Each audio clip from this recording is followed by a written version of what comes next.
Chapter 926. Let me do it. Qinin slowly opened her arms and suddenly, a total of 13 golden god-binding chains emerged from her body. They encircled her body like elegant ribbons. The flames in the eyes of the blazing dawn flickered and fused with the god-binding chains. Then, a dazzling ice crystal was formed in front of her. It was a huge dragon crystal. Qinin activated almost all the power of the Law of Light's defensive martial technique. She knew that if she couldn't block this attack, everyone would die. She would die.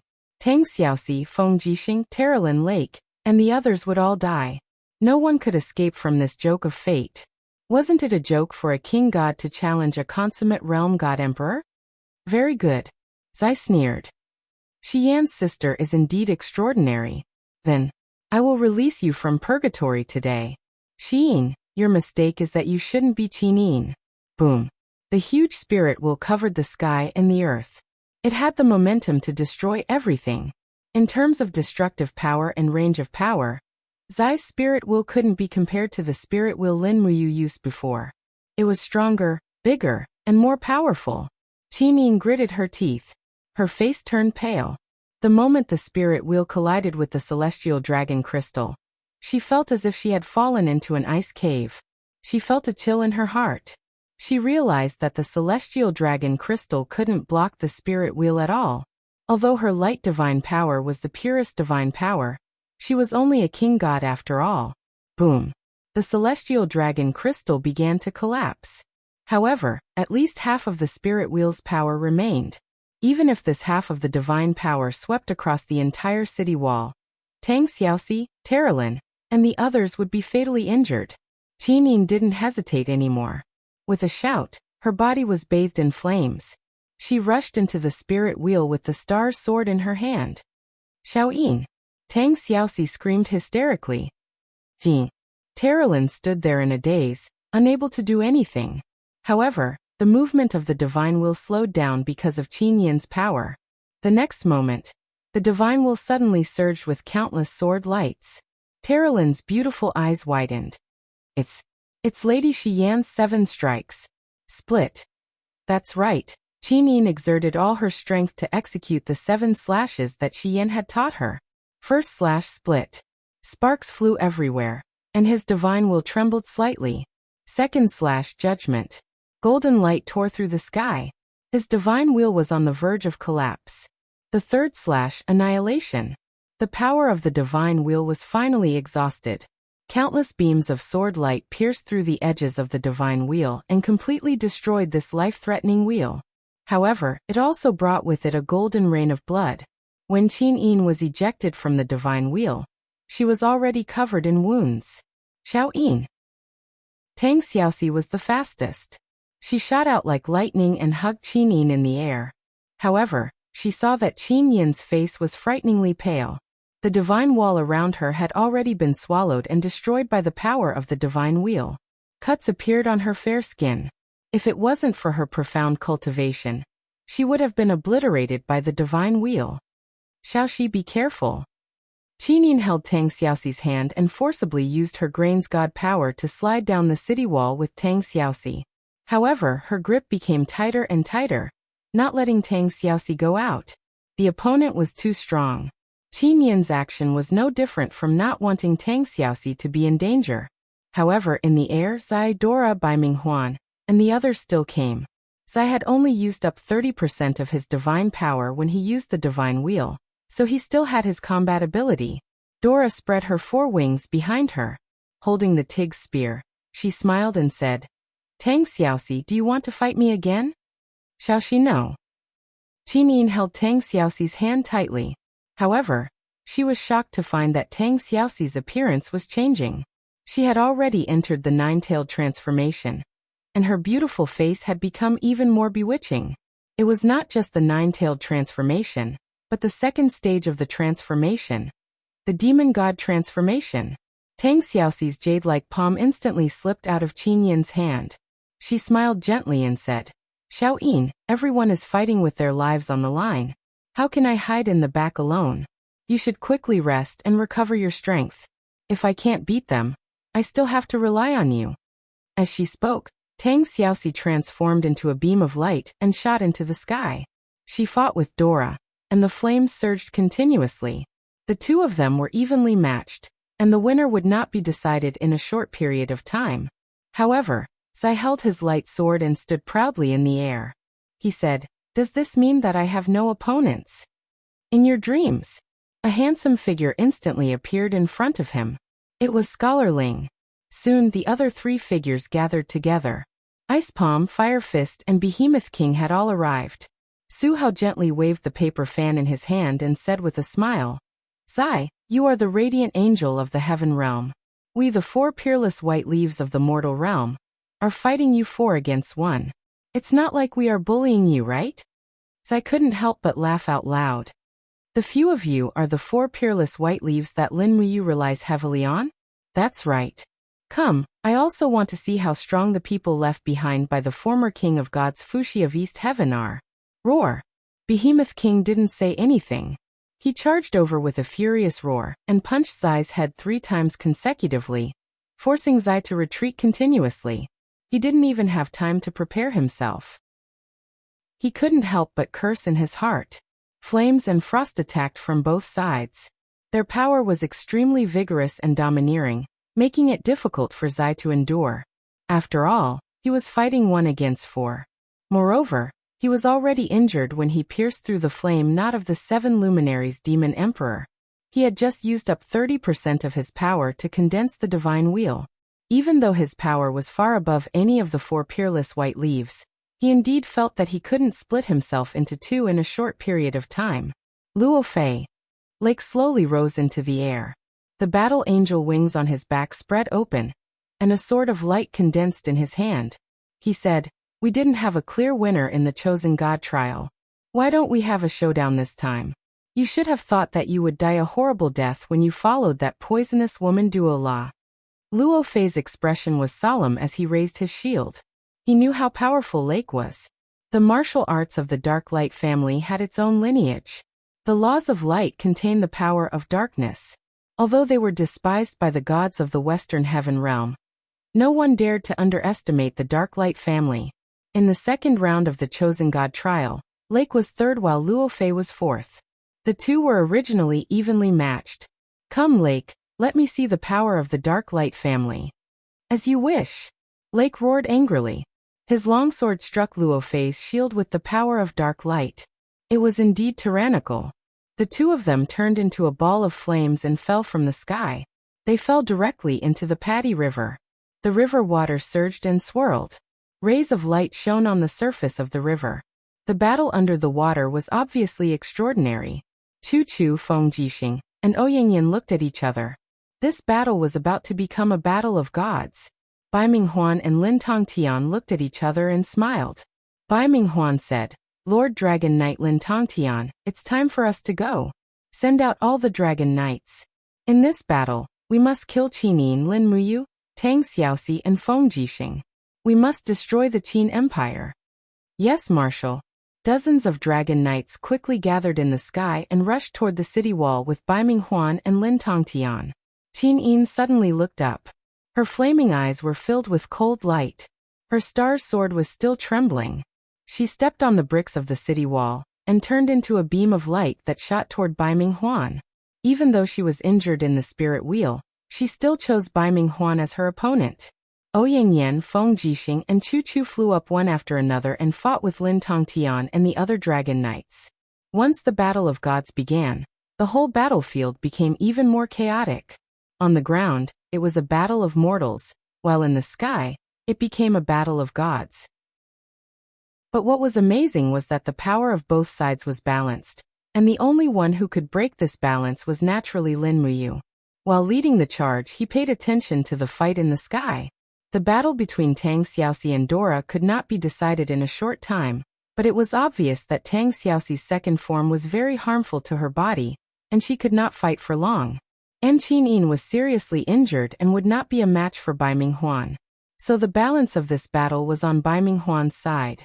As long as Bai Minghuan was defeated, the morale of the Tianji Empire would naturally be disturbed.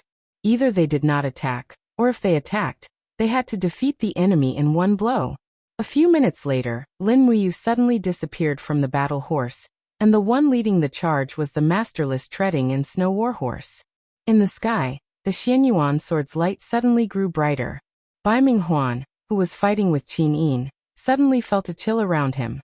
Even the four-dimensional space was completely blocked, and his body's movement speed became slower. It's here. Bai Minghuan sensed the approaching danger and hurriedly dodged. He saw the Xianyuan sword wrapped in frost fall right on the tip of his nose, and with a crack, it cut off half of the heart protection mirror on his chest. Lin Muyu. Bai Minghuan was furious. Lin Muyu's sword missed, and her body glided in the wind. She looked down at Bai Minghuan, sneered and growled, "Freeze." The air froze instantly. This was a higher level of the snow ice. Bai Minghuan was caught off guard, and his body could not move at all. His whole body was frozen into a huge block of ice in the air. Lin Muyu pointed the Xianyuan sword at Bai Minghuan and growled, "Die!" The blade shone with starlight, and the power of the seventh star roared out.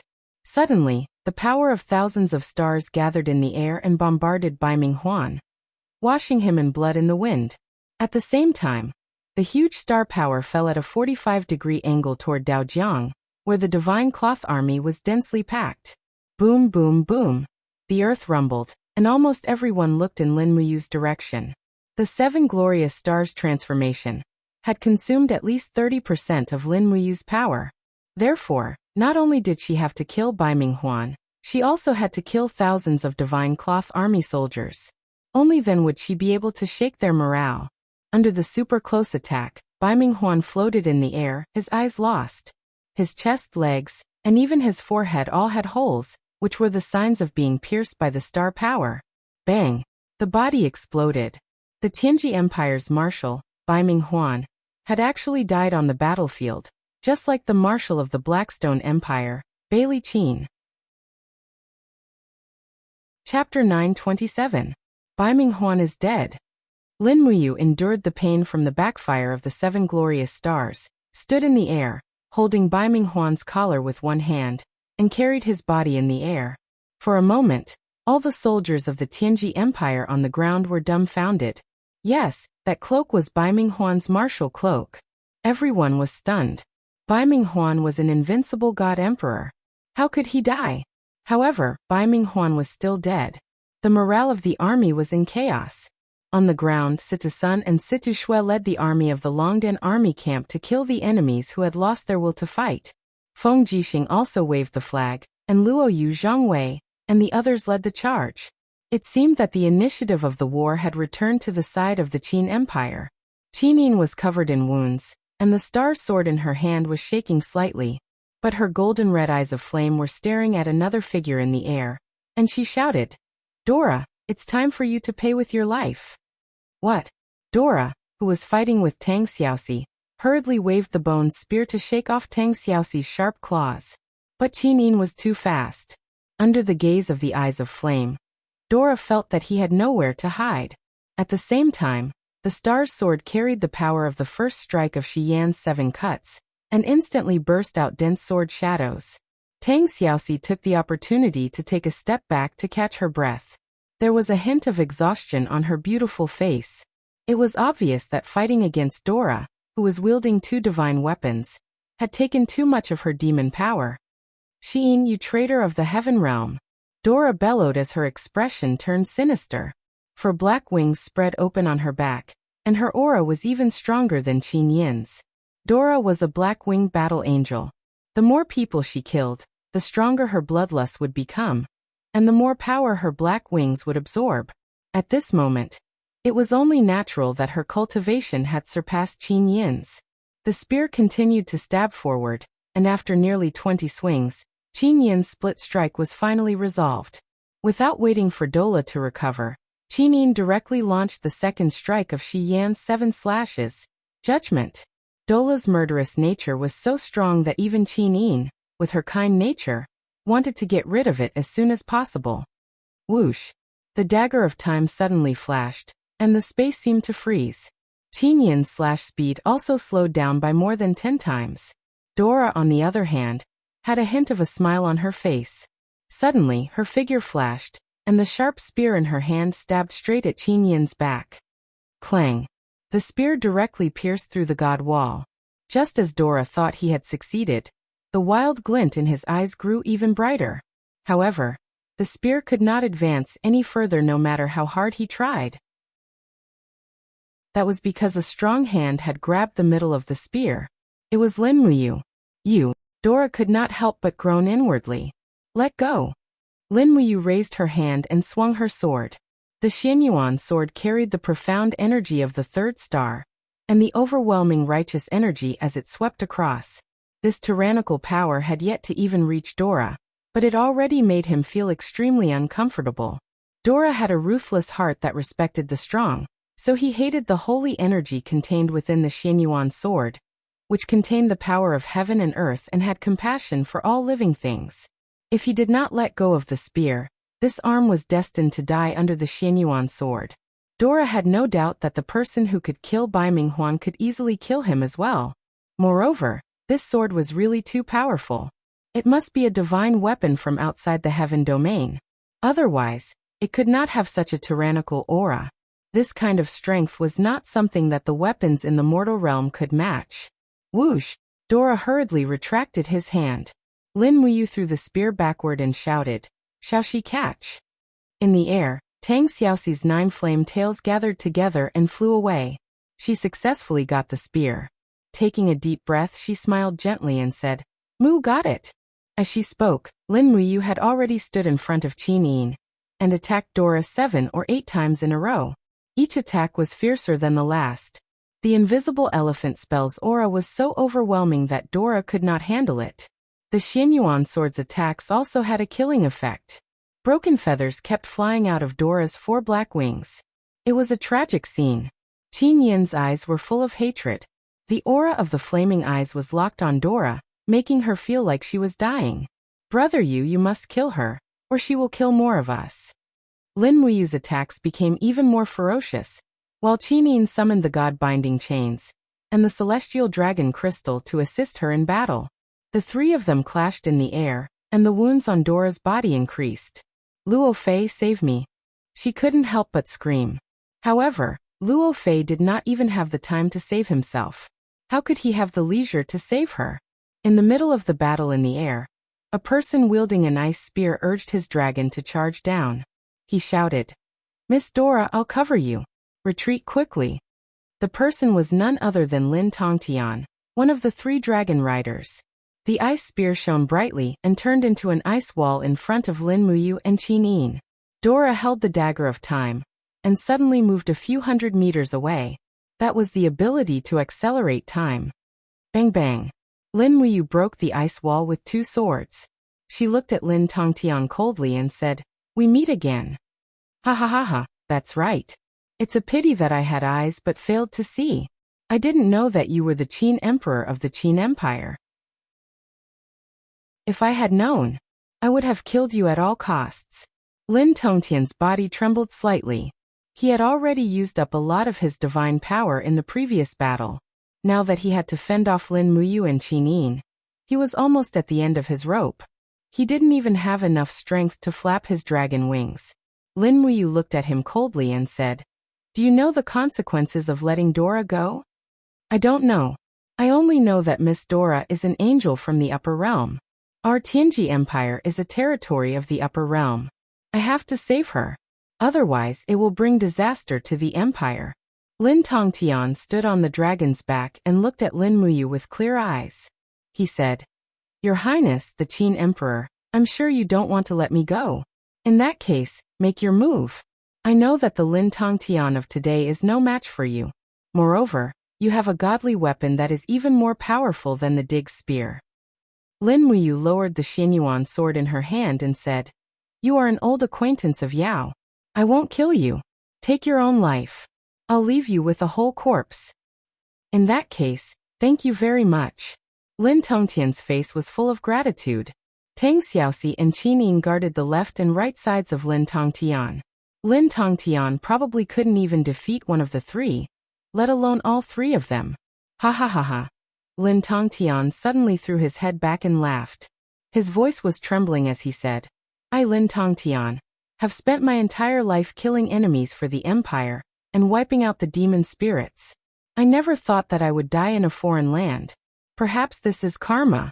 Lin Muyu, Qinin, if the two of you conquer the world one day, please treat the people of the world kindly. Lin Muyu said softly. Don't worry, sir. We will.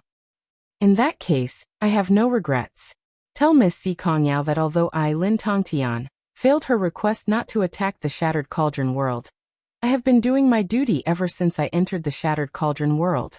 I didn't kill a single commoner. I restrained my subordinates and tried my best to prevent the people from suffering. Take this as my compensation to Miss Si Kongyao. Haha. If I knew this would happen, I wouldn't have done it in the first place. I should have followed Miss to the Blackstone Empire and become a mercenary. He didn't know that the mercenary Bai Zhe was actually Lin Muyu's subordinate. Qin couldn't bear to see him like this. She said, Lin Tongtian, if you have any regrets, why don't you stay in the Qin Empire? We will treat every capable general well. No. Lin Tongtian shook his head and said, I'm already getting old. I still know what shame and integrity are. A loyal subject doesn't serve two masters. We'll meet again in the next life. As he said this, the divine power in Lin Tongtian's body suddenly became chaotic. Golden light burst out and his joints and meridians exploded. Blood splattered everywhere. His cultivation dissipated in the blink of an eye, and he fell to his knees on the dragon's back. His black hair turned white in an instant. Once his divine power dissipated, he naturally lost the ability to maintain his youth. Lin Tongtian's face aged rapidly, and he looked towards the east with tears streaming down his face. Lin Muyu's nose turned sour. She said softly, Don't worry, my lord. I'll send someone to bring your ashes back to the celestial pole continent and hand them over to Yao. She'll bury you in your hometown. Lin Tongtian raised his head and looked at Lin Muyu. He lowered his head and fell backward. Just like that, Lin Tongtian, a dragon rider general and one of Sikong Ming's 3 disciples, committed suicide on the battlefield by destroying his meridians. Retreat. Defend the shore. The shout of the 4-winged radiant angel, Midnight, came from the sky. He shook off the Beeman King and raised his palm. A ray of light shone down, forcing the other 3 members of the 4 Masters of White Leaves to retreat. He turned around and disappeared in the blink of an eye. If the 4-winged radiant angel wanted to leave, there weren't many people who could stop him. On the ground, the army of the Tianji Empire also retreated like the tide. However, it wasn't easy for all of them to cross the river. This was a hard-won opportunity for a counterattack. Feng Jixing and Lin Muyu wouldn't let it go. The Longdan army camp, the Imperial Guards, and the other legions counterattacked one after another.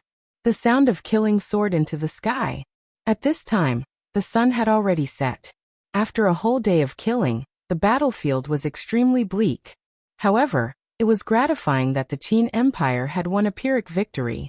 In the sky, there were still 3 dragon knights flying around. They were covering the retreat of the ground troops and releasing sword energy into the crowd.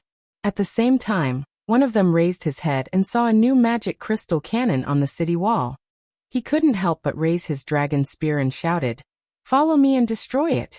However, the protector of this dragon crystal cannon was Situ Senator. However, Situ-sun didn't stop the dragon knights from coming. He just said to the artilleryman beside him, It's done. Aim and fire. Yes, General. The cannon was quickly calibrated and the muzzle was raised. Bang. A flame was spat out. This magic crystal cannon didn't seem to be very powerful. It exploded less than 100 meters away from the barrel. Moreover, the range of the explosion was far less than the 50 meters of the heavy magic crystal cannon. It was only 10 meters. However, one of the dragon knights had already entered the explosion range. In the shock wave, tiny stones flew out and shot into the dragon knight's body. It actually avoided the dragon imperial spiral. A miserable howl came from the sky. The people of the imperial army were dumbfounded. The magic crystal cannon had always been useless against the dragon knights. However, this cannon seemed to have hit the dragon knight. Chapter 928. Qin Xiling clapped his hands and laughed. Sure enough, it's a success. Our god-slaying cannon has succeeded. Situsun looked to the other side and said, Magic crystal cannon, give it a try. Yes. In the air, the god-level dragon knight that was hit hurriedly urged his dragon to escape, but it seemed that he couldn't escape the magic crystal cannon that was being calibrated on the city wall behind him. Bang! Raging flame stuck out its tongue, and suddenly there was an explosion 300 meters away. The light from the explosion of the magic crystal cannon instantly engulfed the dragon knight. Without the protection of the dragon imperial battle wheel, both the dragon knight and the dragon knight were blown to pieces. Even his divinity was probably blown up. On the city wall, a group of soldiers were dancing with joy. Looking at the enemies retreating like the tide, they suddenly felt that they had a new lease of life. The most important thing was that the Qin Empire finally had a weapon to deal with the god-state strong. The god-slaying cannon. Although it was only a prototype, at least it could be used as a deterrent. The battle went on until late at night. Most of the Tianji Empire's troops had already crossed the river. Those who couldn't cross the river were either killed or captured. Jiangxiku was not their territory. That night, almost no one slept. Lin Muyu, Qin Yin, Tang Xiaoxi, and the others also didn't sleep. The battle was in full swing, and no one could sleep. Moreover, almost everyone needed to heal. The steel wall had been blown up for nearly 5 kilometers, and there was basically no way to station troops in the city. Therefore, most of the troops were stationed in the unicorn forest behind the wall. At dawn, thousands of lights connected in the forest, and the sound of cooking could be heard everywhere. The soldiers had been fighting for a day and needed to replenish their strength. In the central tent, Chu Yao carefully applied medicine and bandaged Qin Yin's wound. She said, Your Highness, who injured you to this extent? Qin Yin closed her eyes and smiled softly. It's not someone else who injured me. I just broke into the spirit wheel. Sister Chu Yao, thank you so much. When you bandaged me, he didn't know how to control his strength. It hurt so much. Chu Yao giggled. You is a general, so of course he doesn't know what's important. Lin Muyu was sitting at the side, using his qi to heal Tang Xiaoxi's injuries. He realized that Tang Xiaoxi's bones would be damaged after her second transformation. If she didn't receive treatment for a long time, she would definitely become a cripple. Fortunately, his supreme divine power was of the same origin as Fuxi's divine power, and Fuxi's divine power itself had the ability to heal the divine body. Terralin, Lake, Xiangyu, Chu Chu, Su Hao and the others also returned one by one. The battle during the day ended before dawn the next day, and the men from each battalion had also returned. When Zhen Yifan and Su Yu opened the tent door and walked in, Lin Muyu knew the results were out. Master Fan, what's the result of the calculation? Lin Muyu asked. Zheng Yifan bowed respectfully, then bowed to Qin Yin and said, Reporting to Your Highness, our army lost more than 114,000 men in this battle. That's half of our military strength. So many? Tang Xiaoxi murmured. Yes. Zheng Yifan said. The enemy's military strength was originally above ours. So what's the result of the battle? We counted more than 143,000 corpses of the Tianji Empire's soldiers, and more than 8,000 captives. According to the number of people, the Tianji Empire still has about 150,000 soldiers in the west of Daojiang, which is 50,000 more than us. Moreover, it is said that there are still warships of the Tianji Empire in the East Sea, and they have already begun to recruit new soldiers in Lingdong province. Zhen Yifan's eyes were slightly uneasy as he said, Your Highness, if the next battle is still like this, I'm afraid that even if we annihilate the Tianji Empire's expeditionary army, there won't be more than 10,000 soldiers left in our army. Qin Yin nodded. Yes, I know. Master Fan, you've worked hard. Please take a seat. Thank you, Your Highness. Feng Jixing sat cross-legged beside Lin Muyu and asked, So what should we do next? Wait. Lin Muyu said. Su Jiantao and Wei Chou have already led 5,000 light cavalry to the enemy's rear. Let's see how much rations they can burn. Once the Tianji Empire's rations run out, they will naturally retreat without attacking. At that time, we can just send our cavalry to chase after them. When their people are so hungry that they can't walk, they will naturally be defeated. Yes, then let's wait. Feng Jixing nodded, then looked up and said, Luo Yu passed down my order.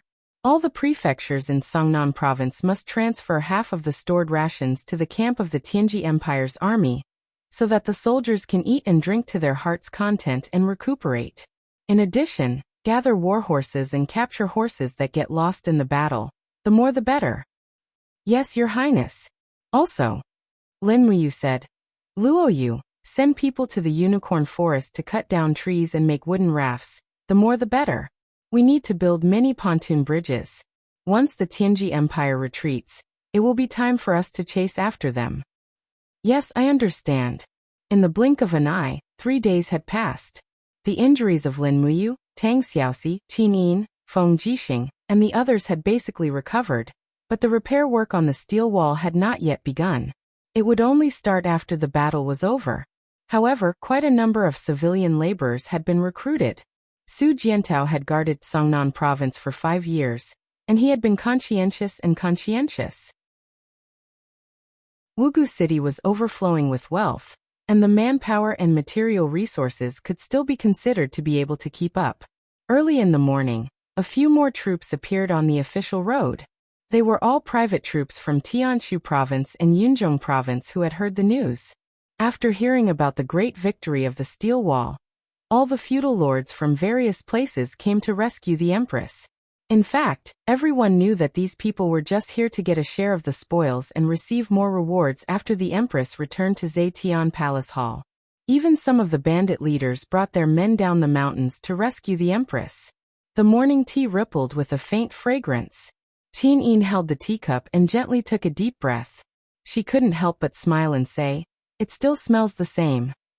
Shangguan Jinghua chuckled and said, "Well, the tea in Wugu City is not much different from the tea in Lanyan City. It's good that Your Highness likes it." However, Feng Jixing was somewhat frowning. Although Qin Yin couldn't see it, she could feel it. "General Feng, what's wrong?" She was still used to calling Feng Jixing General Feng because this was how he used to be. Feng Jixing cupped his fists respectfully and said, "Your Highness, there are more and more troops in the Unicorn Forest. The feudal lords from Tianshu Province, Songnan Province, and Lingbei Province have all taken out their family assets. This Unicorn Forest is filled with chaotic troops, but they don't obey orders. I sent Luo Yu and Zhang Wei to recruit their troops. The feudal lords from various places made different excuses, but none of them were willing to listen to my orders." Qin Yin nodded and didn't say anything. Su'er said, "When the conscription order was issued, we also thought of this result, but we didn't expect it to develop to this point. Now, the Imperial Army in the Unicorn Forest only has a total of 100,000 people, while the feudal lords have close to 300,000 people. They are divided into hundreds of feudal armies, and the largest of them has 40,000 people. However, they are all a motley crew, and no one is willing to be the vanguard." Zheng Yifan said, "The laissez-faire of power has already made these feudal lords not know what a ruler is." Qin Yin bit her red lips and asked, "Xiaoxi, what do you think?" Tang Xiaoxi put down her teacup and said, "I went to see the feudal lords' armies this morning, and it's not too much to call them a motley crew. Many of the troops are even made up of farmers. In order to gather a strong army, the feudal lords have gone around snatching people, and there's even a rule of drawing 1 out of 3. That's not all. There should be about 2 million feudal lords' armies in the entire country, but most of them are farmers. These people should be discharged from the army and returned to farming. Otherwise, if the land can't grow food, how can the empire continue to fight?" Then what does Xiaoxi mean? We have to think of a way to not only appease the feudal lords, but also make them reduce the number of troops. Otherwise, if this goes on for a long time, I'm afraid we'll fall into chaos. Feng Jixing made a cutting gesture. "In my opinion, it's better to cut the Gordian knot and slaughter all the feudal lords. We'll take their elite troops and disperse the rest of the troops." "That won't do." Tang Xiaoxi shook her head.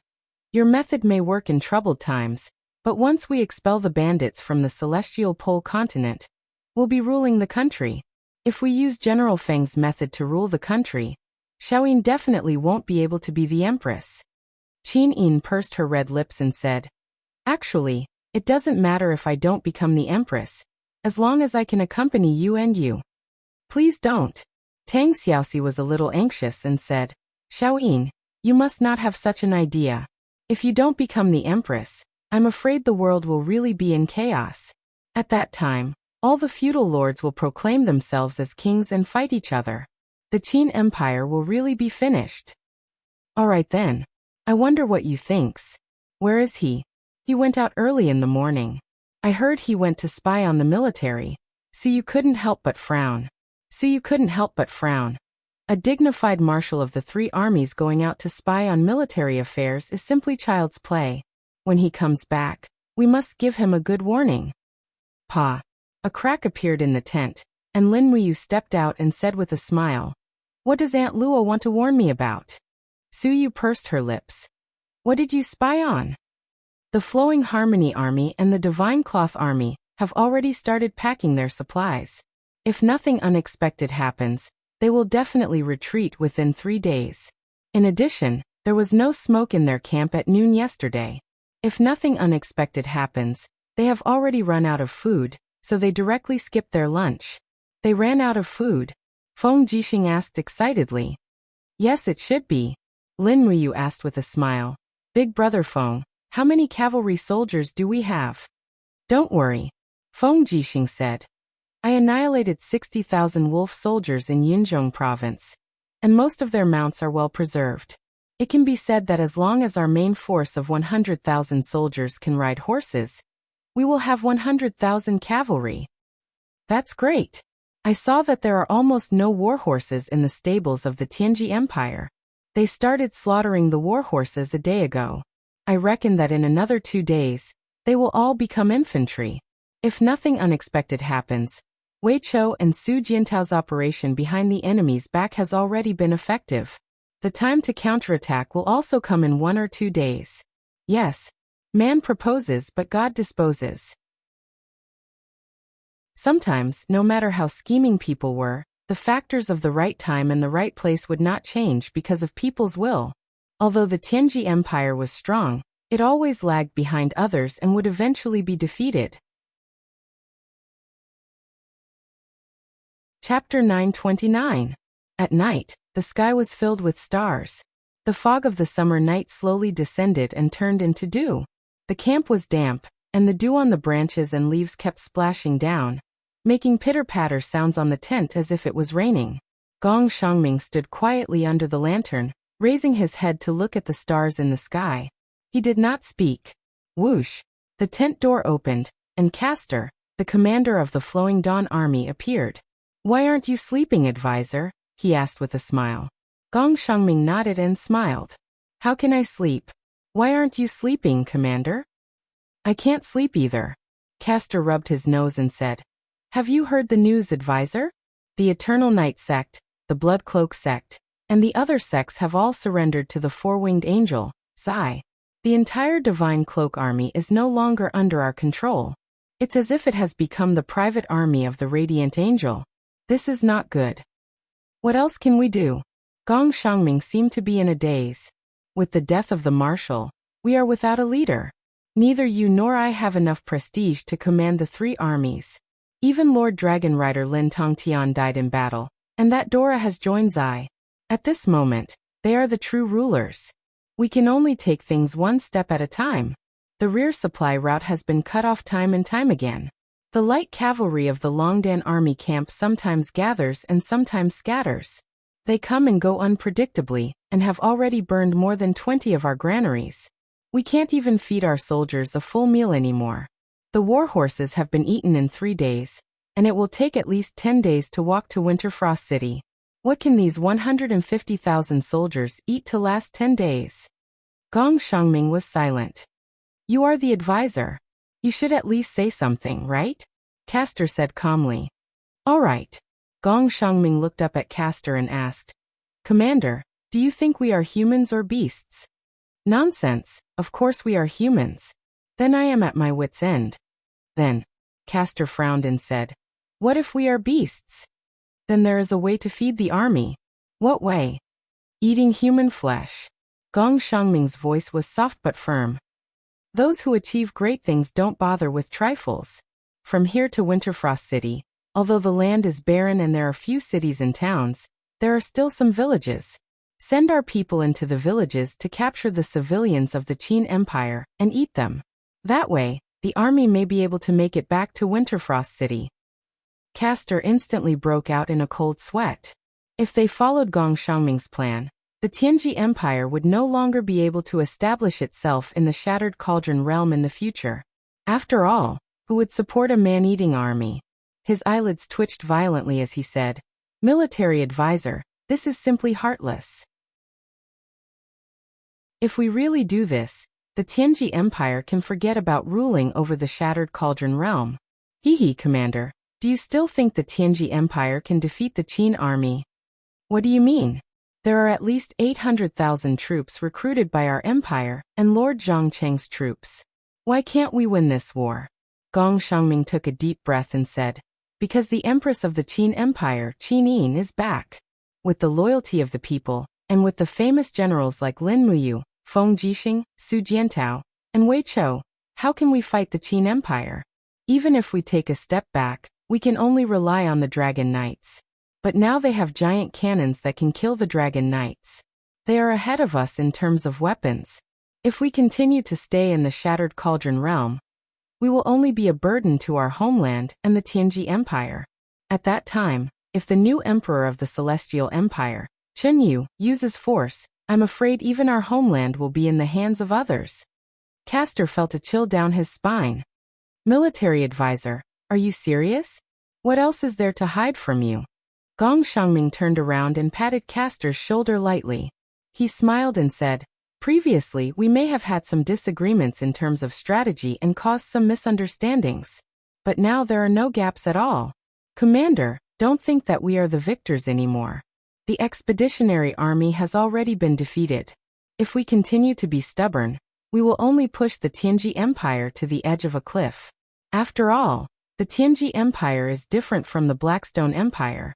Our territory is vast and the people are rich. It is enough to compete with the Celestial Empire. We don't have to bet all our bets on the Shattered Cauldron realm. After all, in terms of military force and strategy, we have lost to the Qin Empire." Castor frowned. "Military advisor, do you think we have lost to Lin Muyu and Feng Jixing in terms of strategy?" "Yes," Gong Xiangming admitted. "We killed the enemy with an absolute advantage in military force, but we suffered a crushing defeat.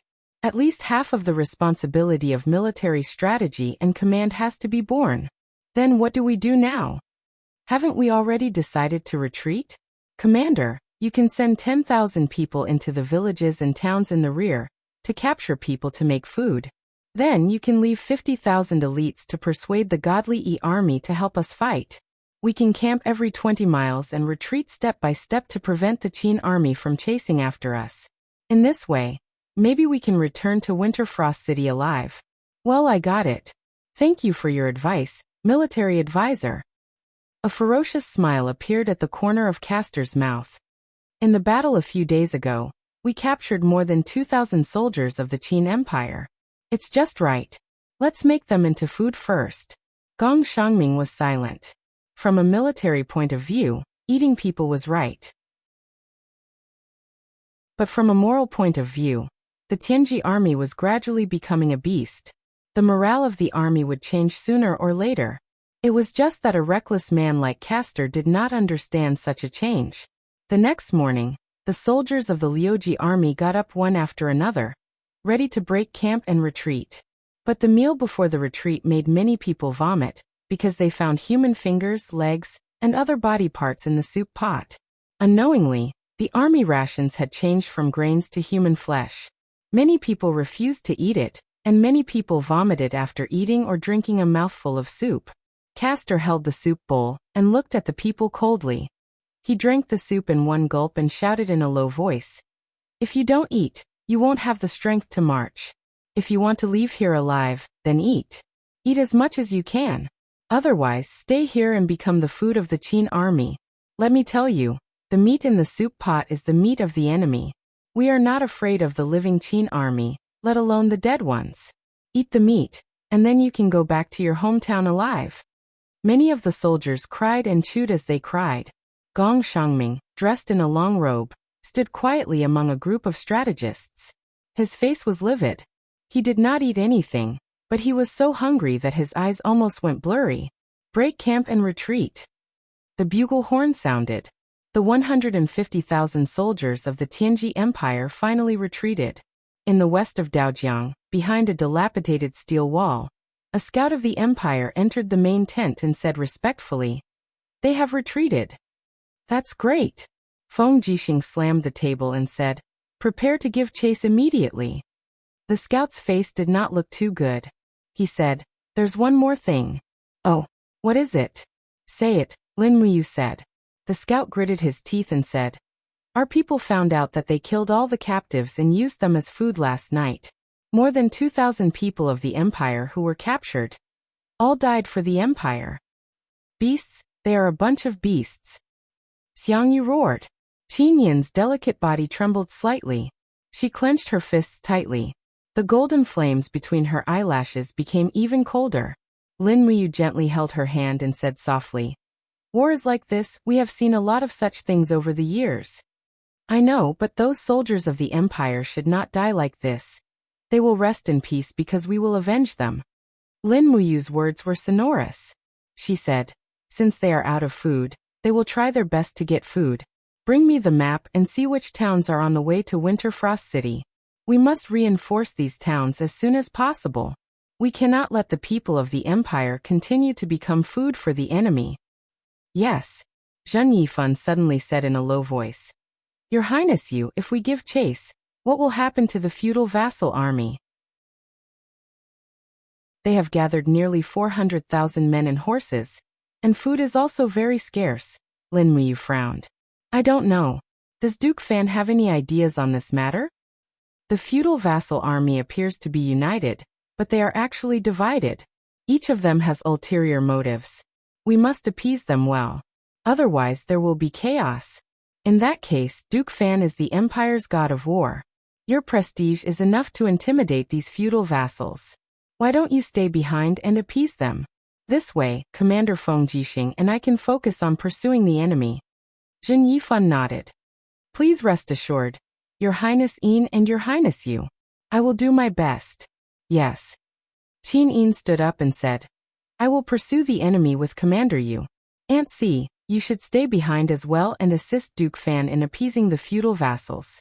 We must be careful in this matter." Su Yu cupped her fists. "Yes, Your Highness. So it's decided?" Feng Jixing asked. Qin Yin nodded. "Yes. Good. Tell the three armies to prepare to cross the river and pursue them." In the afternoon, countless bamboo rafts and wooden rafts were placed in the Rice River. They joined together to form a man-made pontoon bridge. War horses neighed as they crossed the river. The waves of the Rice River were turbulent, but it could not stop the pursuit of the imperial army. Nearly 100,000 people had crossed the Rice River in less than 4 hours. However, they could not carry heavy weapons anymore. The pontoon bridge could not bear the weight of the heavy magic crystal cannons. Before evening, the cavalry led by Qin Yin, Lin Muyu, and Feng Jixing had already caught up with the Tianji Empire's army. After a fierce battle, more than 10,000 people were beheaded. It seemed that the Tianji Empire had lost their will to fight, and was unwilling to continue the battle. They only left an army to cover the rear. However, they were unlucky. They were targeted by the main force of the Qin Empire's army.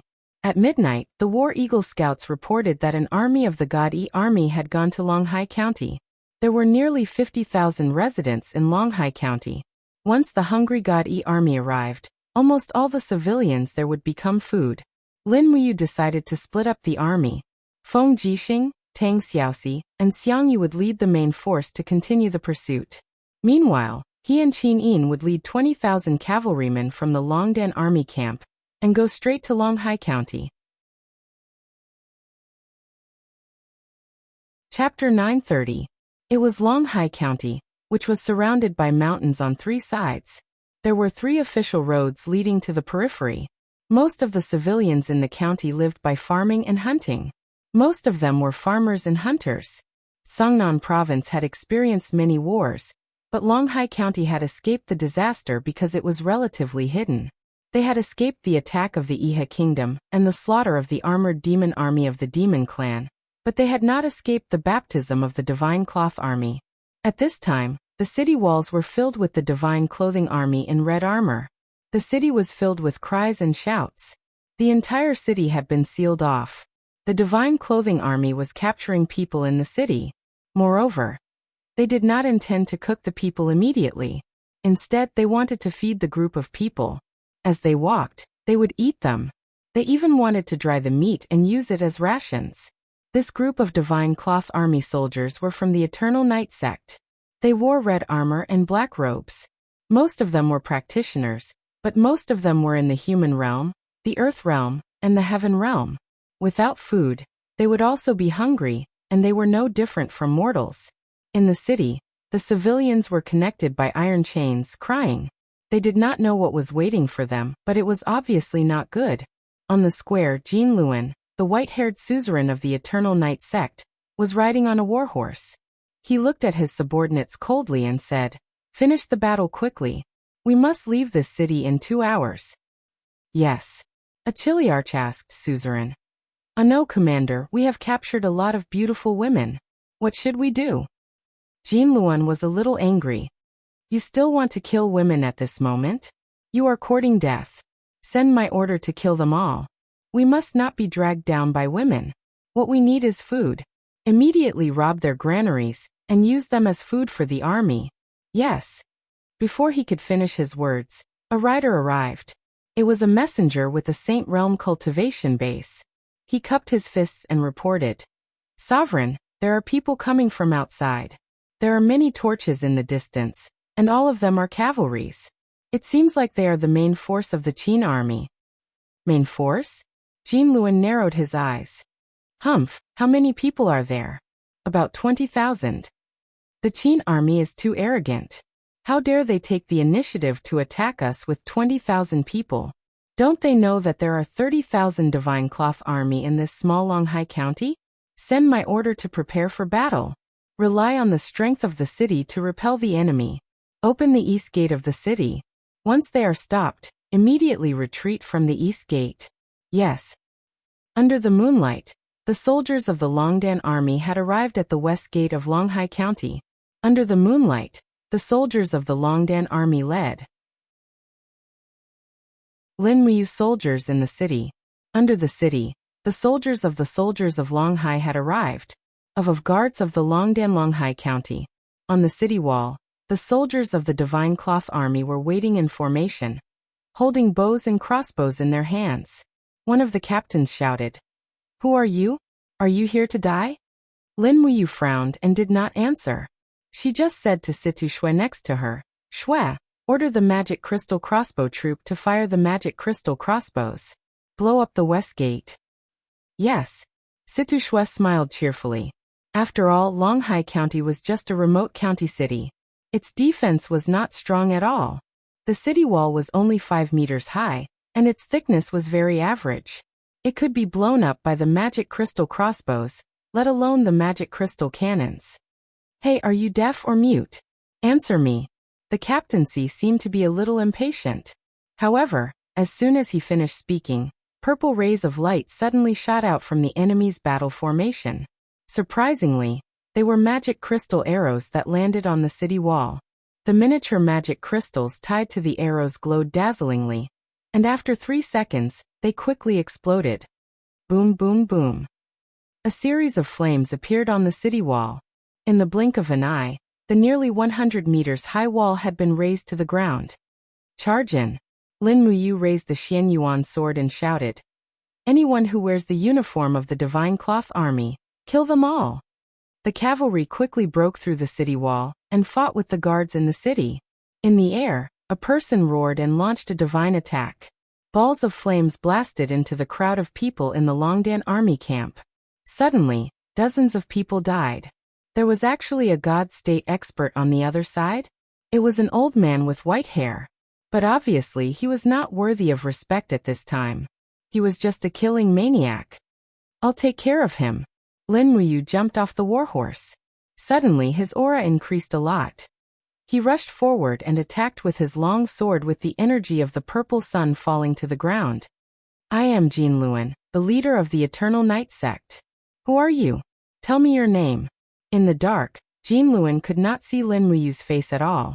He could only see the golden sword in his hand. But he could not hear the answer. Crack! The Xianyuan sword was so sharp that it instantly sliced through the steel sword in Jin Luan's hand. Following the momentum, it sliced Jin Luan's head and shoulders into two. A mere godly state expert at the 28th level of Grotto Heaven was completely unable to withstand Lin Muyu's attack. Lin Muyu, he said softly. But he realized that Jin Luan was already dead. He was destined not to hear this sentence. The leader is dead. The leader is dead in battle. The leader was killed. The crowd was in chaos. The main force of the Divine Cloth Army, which was made up of cultivators from the Eternal Night Sect, seemed to have lost their backbone in an instant.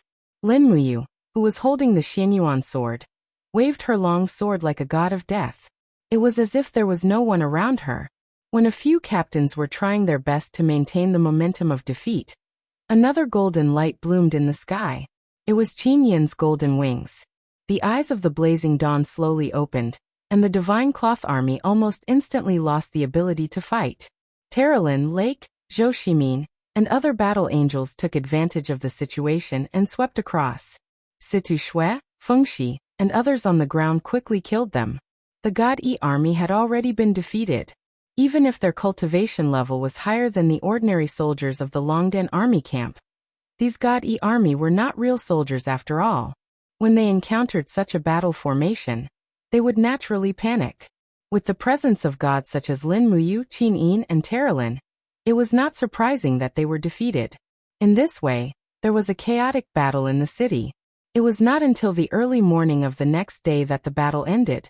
The Longden army camp wiped out nearly half of the God Yi army with the loss of 4,000 people.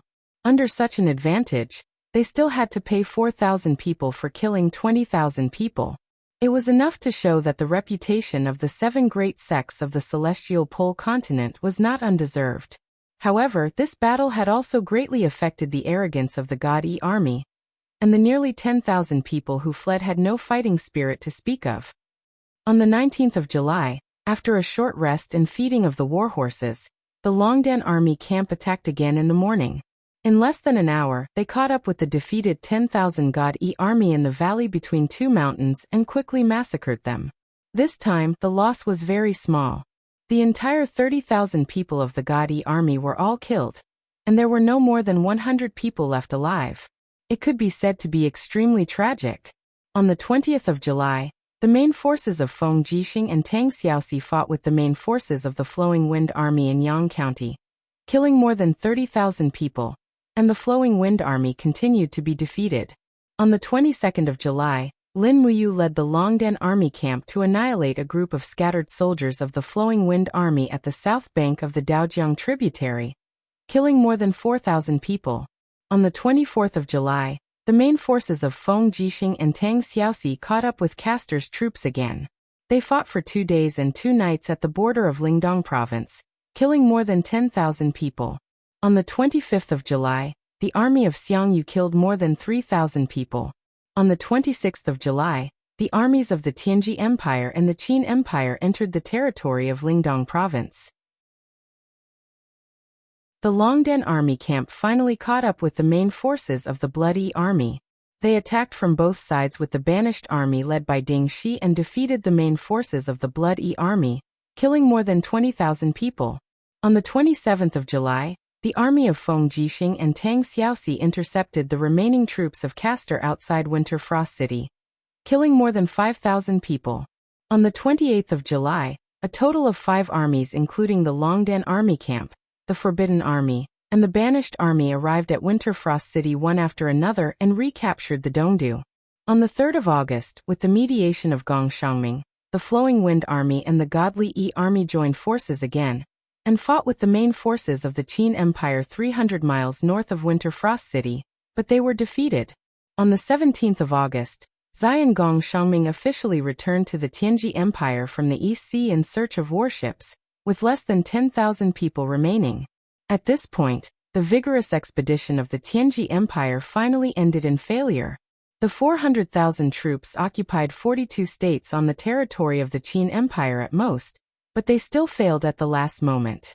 The total number of soldiers who returned to the mainland was less than 10,000, and the whole country mourned.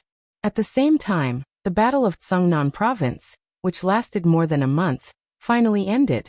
From Tsangnan Province to the Dongdu, the army chased and killed more than 310,000 enemies with the momentum of conquering the country. On the 14th of September, 7742 of the empire calendar, it was autumn. The Empress Qin Yin returned to Lanyan City under the escort of nearly 100,000 soldiers. The army was majestic and stretched for 5 miles. The maple trees along the way were all red, and everything in the capital seemed to be the same as before. However, Qin Yin couldn't open her eyes to see it. Some things couldn't be reversed, just like her black eyes. This was the punishment of fate, and the price of happiness. Lin Muyu, who was wearing a white robe of the imperial forest, rode on Takshu. She rode shoulder to shoulder with Chu Chu on one side of Qin Yin, while Feng Jixing and Tang Xiaoxi rode on warhorses on the other side. As for Terralin, Lake, and the others, they had already entered the city to enjoy the prosperity of the capital. Qin Yin closed her eyes, but there was a sweet smile at the corner of her mouth. For so many years, this scene only appeared in her dreams, but now it was happening in front of her eyes. Everyone was still there, and everything was the same as before. However, the price of defeating the Tianji Empire was too high. The Qin Empire had paid an almost equal amount of losses. As a result, the Longdan Army Camp, the Imperial Guards, the Godmite Battalion, the Iron Blade Army, and all the other Imperial legions added up only had a total of 100,000 soldiers. The Shattered Cauldron realm couldn't afford a second expedition by the Tianji Empire. And the Tianji Empire.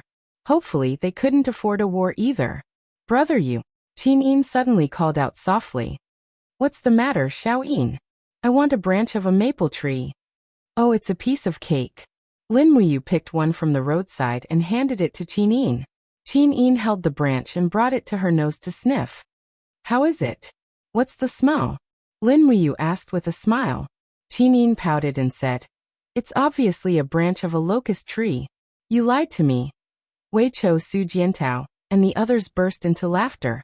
The Emperor of Qin teasing the Empress was something that everyone was looking forward to, right? Peace was like a dream that people yearned for and indulged in. Chapter 931. Lanyan City was the political and economic center of the empire. During the war, this rich city provided the front line with countless provisions, armors, weapons, and diseases.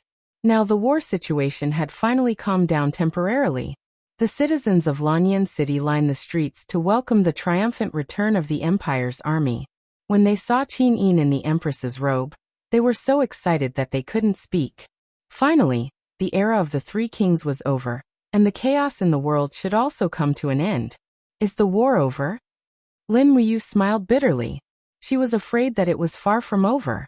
The military strength of the celestial pole continent was still several times that of the Shattered Realm.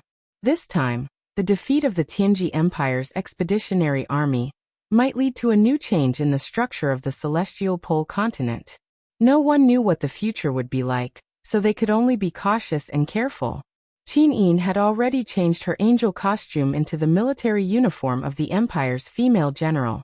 She wore a dark blue robe embroidered with gold and purple flowers. This was the standard attire of the Empress during the war, but she kept her eyes closed and followed Lin Muyu all the way to Zetian Palace Hall. Behind the Empress, the Imperial Guards who had gone to war had already been reduced from more than 100 to at least less than 30. It was very dismal. At least, the Empire's generals were still intact. At least, Lin Muyu, Feng Jixing, Qin Yan, Wei Chou, Su Jiantao, Zhen Yifan, and the others were still alive. These people were the cornerstones of the empire. Qin Yin was very clear that if the soldiers were gone, they could be recruited again. If the famous generals were gone, then it was unknown when a new famous general would emerge. Zetian Palace Hall had already been cleaned in advance. It was solemn and splendid. Everyone walked slowly into the main hall without resting. There were still many things to deal with after the war, so this afternoon was bound to be very busy. Your subjects welcome your highness back to the court. Everyone knelt down one after another. Even the three kings Lin Muyu, Qin Yan, and Feng Jixing knelt at the front of the officials. They were distinguished lords, but in front of Qin Yin, they were still officials. Everyone please rise. Qin Yin stood up and walked step by step to the edge of the imperial steps. She bowed to the crowd and said, I haven't been in the empire for many years. Everyone has worked hard. It is because of everyone's blood that the Qin clan can still stand on this continent. I, Qin Yin, thank you all on behalf of the Qin clan.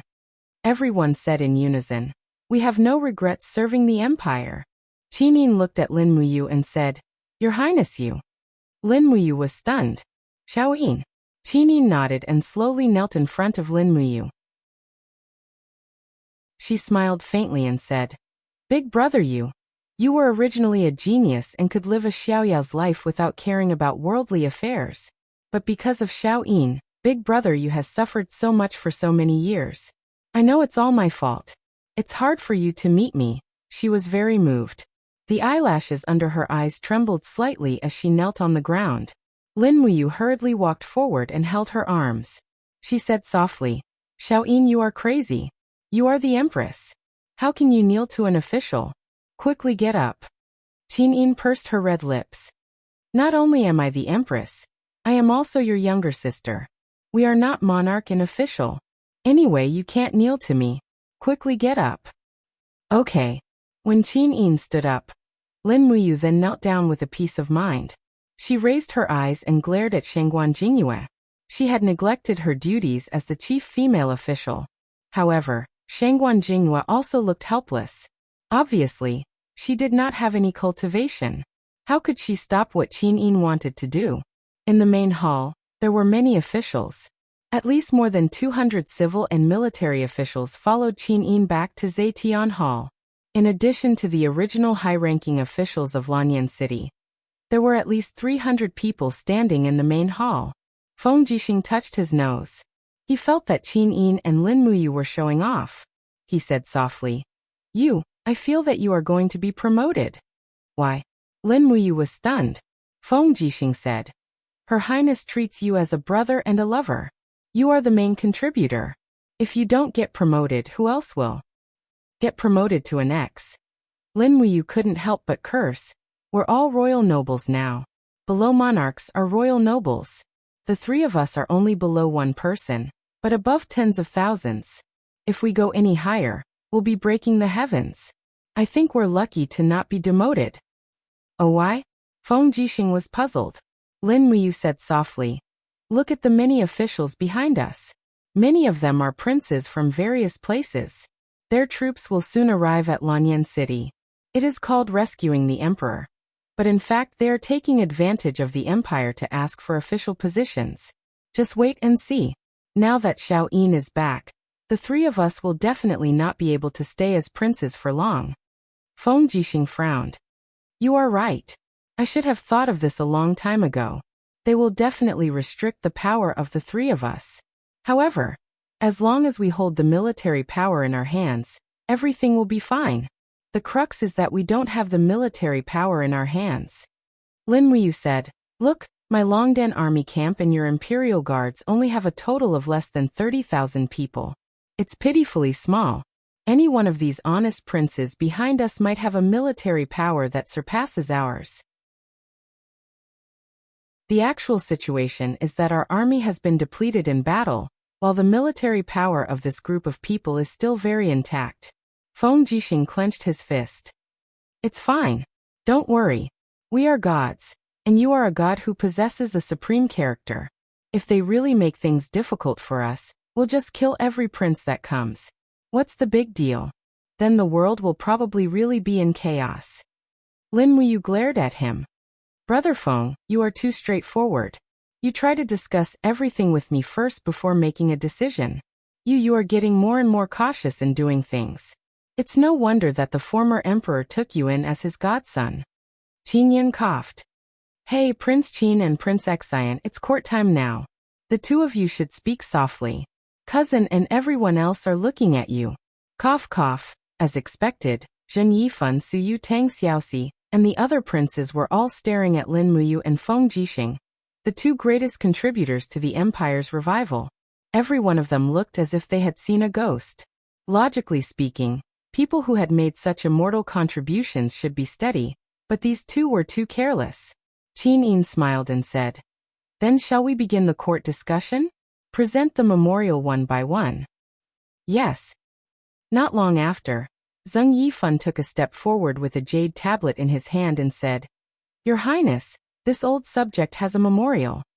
"Please speak, Lord Fan." Zheng Yifan said, "The Empire's army has been continuously reduced over the years.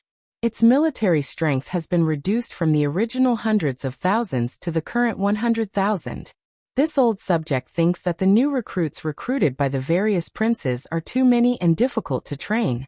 This old subject thinks that we should draw soldiers from the armies of the various princes and replenish the Empire's regular army, restoring the army's original organizational structure as soon as possible." Qin Yin nodded in approval and said, "Yes, this is indeed an urgent matter. Then what do the princes think?" In the crowd, a dignified middle-aged general cupped his fists and said, "Your Highness, this is not appropriate. When we recruited soldiers, it was because the country was in danger, so the people were willing to put down their farming and go to the emperor's aid. But now that the enemy has been eliminated, this subordinate thinks that these soldiers should return to farming. Otherwise, the empire will no longer have usable military rations." The person who spoke was called Zhuang Yan, the governor of Xiang City. He commanded more than 50,000 troops, and was also one of the strongest princes. Zheng Yifan couldn't help but laugh and said, "Lord Zhuang Yan, if all the princes left with their troops, then who will protect the imperial capital Lanyan City? Moreover, the empire's army urgently needs to replenish its military strength. All of you are also His Highness's subjects. Shouldn't you serve the country?" Another old general laughed. He stroked his white beard and said, "What Lord Fan said is a little biased. Although it is the duty of a minister to be loyal to the country, we have to be worthy of the emperor and worthy of the common people. We can't disregard the lives of the people for our own selfishness. Am I right?" "Lord Su Changjing really knows how to talk," Zheng Fang said resentfully. Su Changjing was the biggest prince in Yunzhong province, with more than 45,000 troops. Some people said that he was the illegitimate son of the Duke of Muyun, Su Muyun, but no one knew whether it was true or not. But now that he had become famous, he couldn't be underestimated. Lin Muyu was a little angry. She turned around to look at the group of princes and said, "Military strength, are you going to give it or not? Just say it.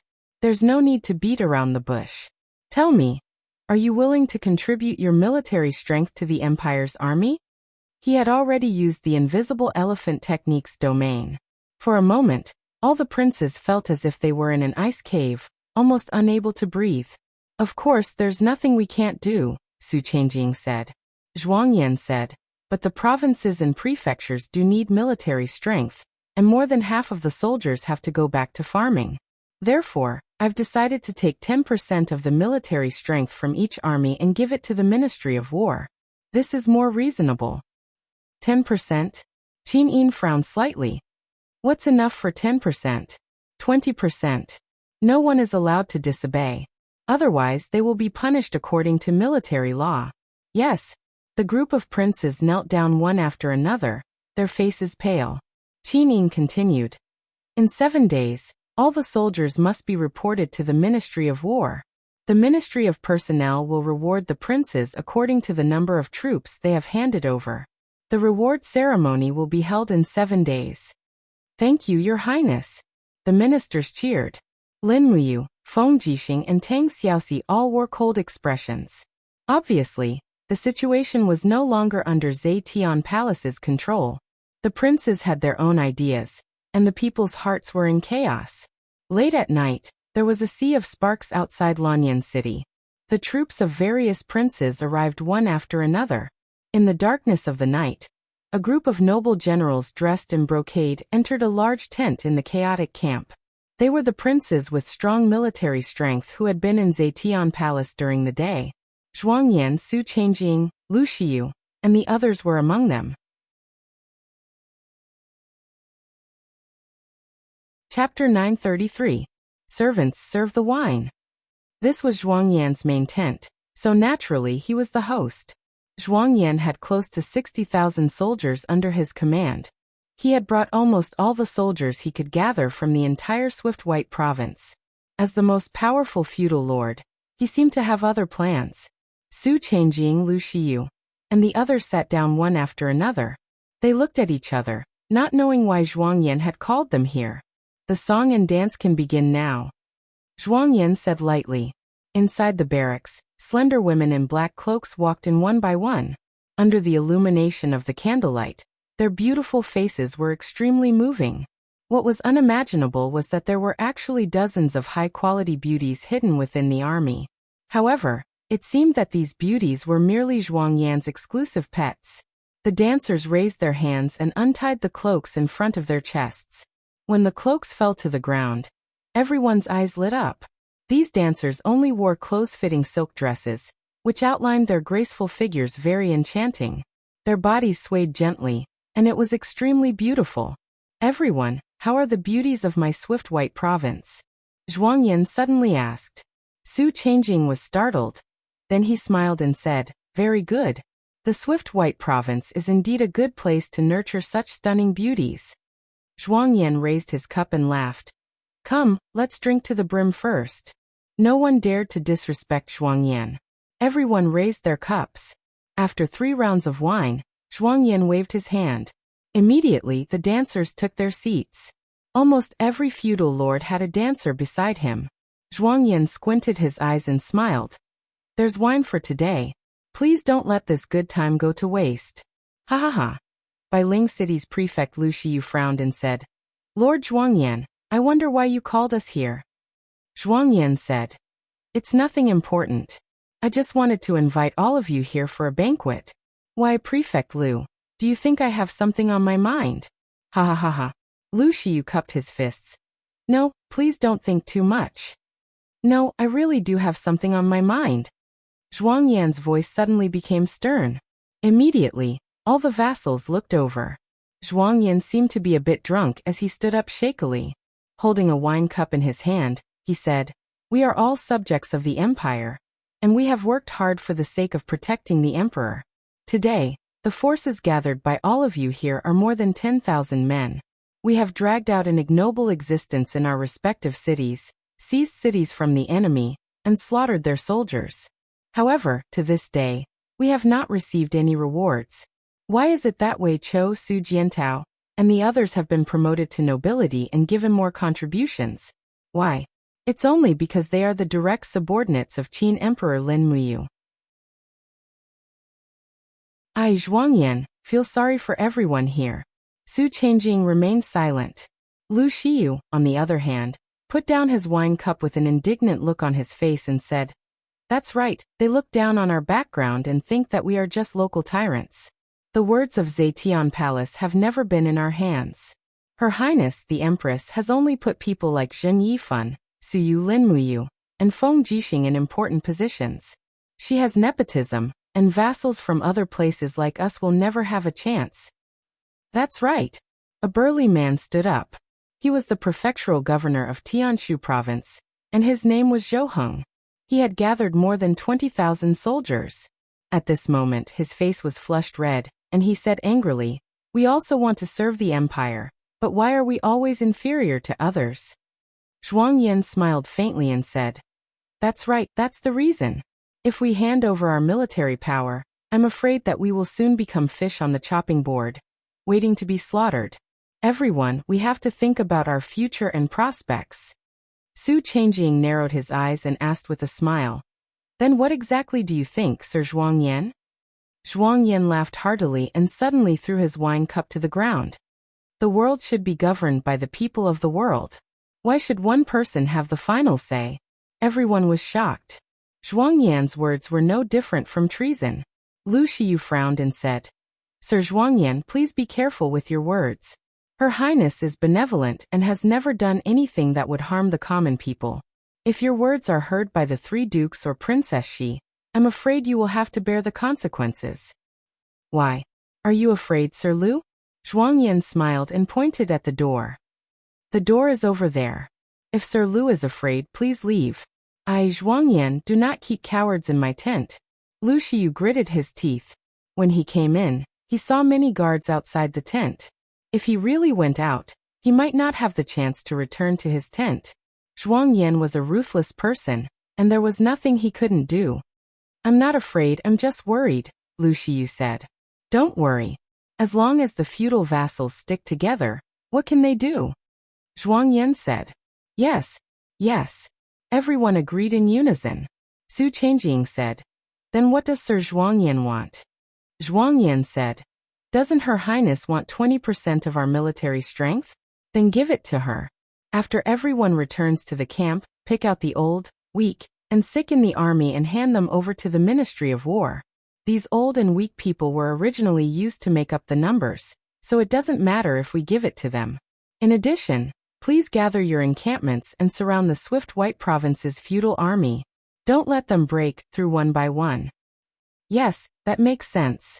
Zhuangyan squinted his eyes and said. In addition, we have to submit a joint memorial. Oh, what memorial? Su Changjing was stunned. Power reduction. For the stability of the people of the empire, power must be reduced. Whose power is reduced? The 3 dukes for dukes, and 5 marquises. Everyone fell silent. The 3 dukes for dukes, and 5 marquises were all important officials of the empire. Other than Yao Yuan, the Marquis of the Tranquil Sea, and Luo Xian, the Duke of the North, the rest had made great contributions to the empire. It wouldn't be easy to reduce their power. Zhuangyan seemed to have seen through everyone's doubts. He smiled and said, I know that everyone thinks this is difficult, but it's actually not that difficult. We only need to submit a request. The decision can only be made by Her Highness. All we need to do is to put on a show. Only by reducing the power of the 3 dukes will we have a chance, right? Yes. Everyone nodded in unison. Lu Xiu frowned and said, If we were to submit a memorial like this, I'm afraid it would be no different from a rebellion. After all, Her Highness the Empress is a God-state cultivator. In addition to Lin Muyu, Feng Jixing, and the others, how are we mortals going to face their might? Therefore, we need someone who can make Her Highness fear and control Lin Muyu and Feng Jixing at the same time.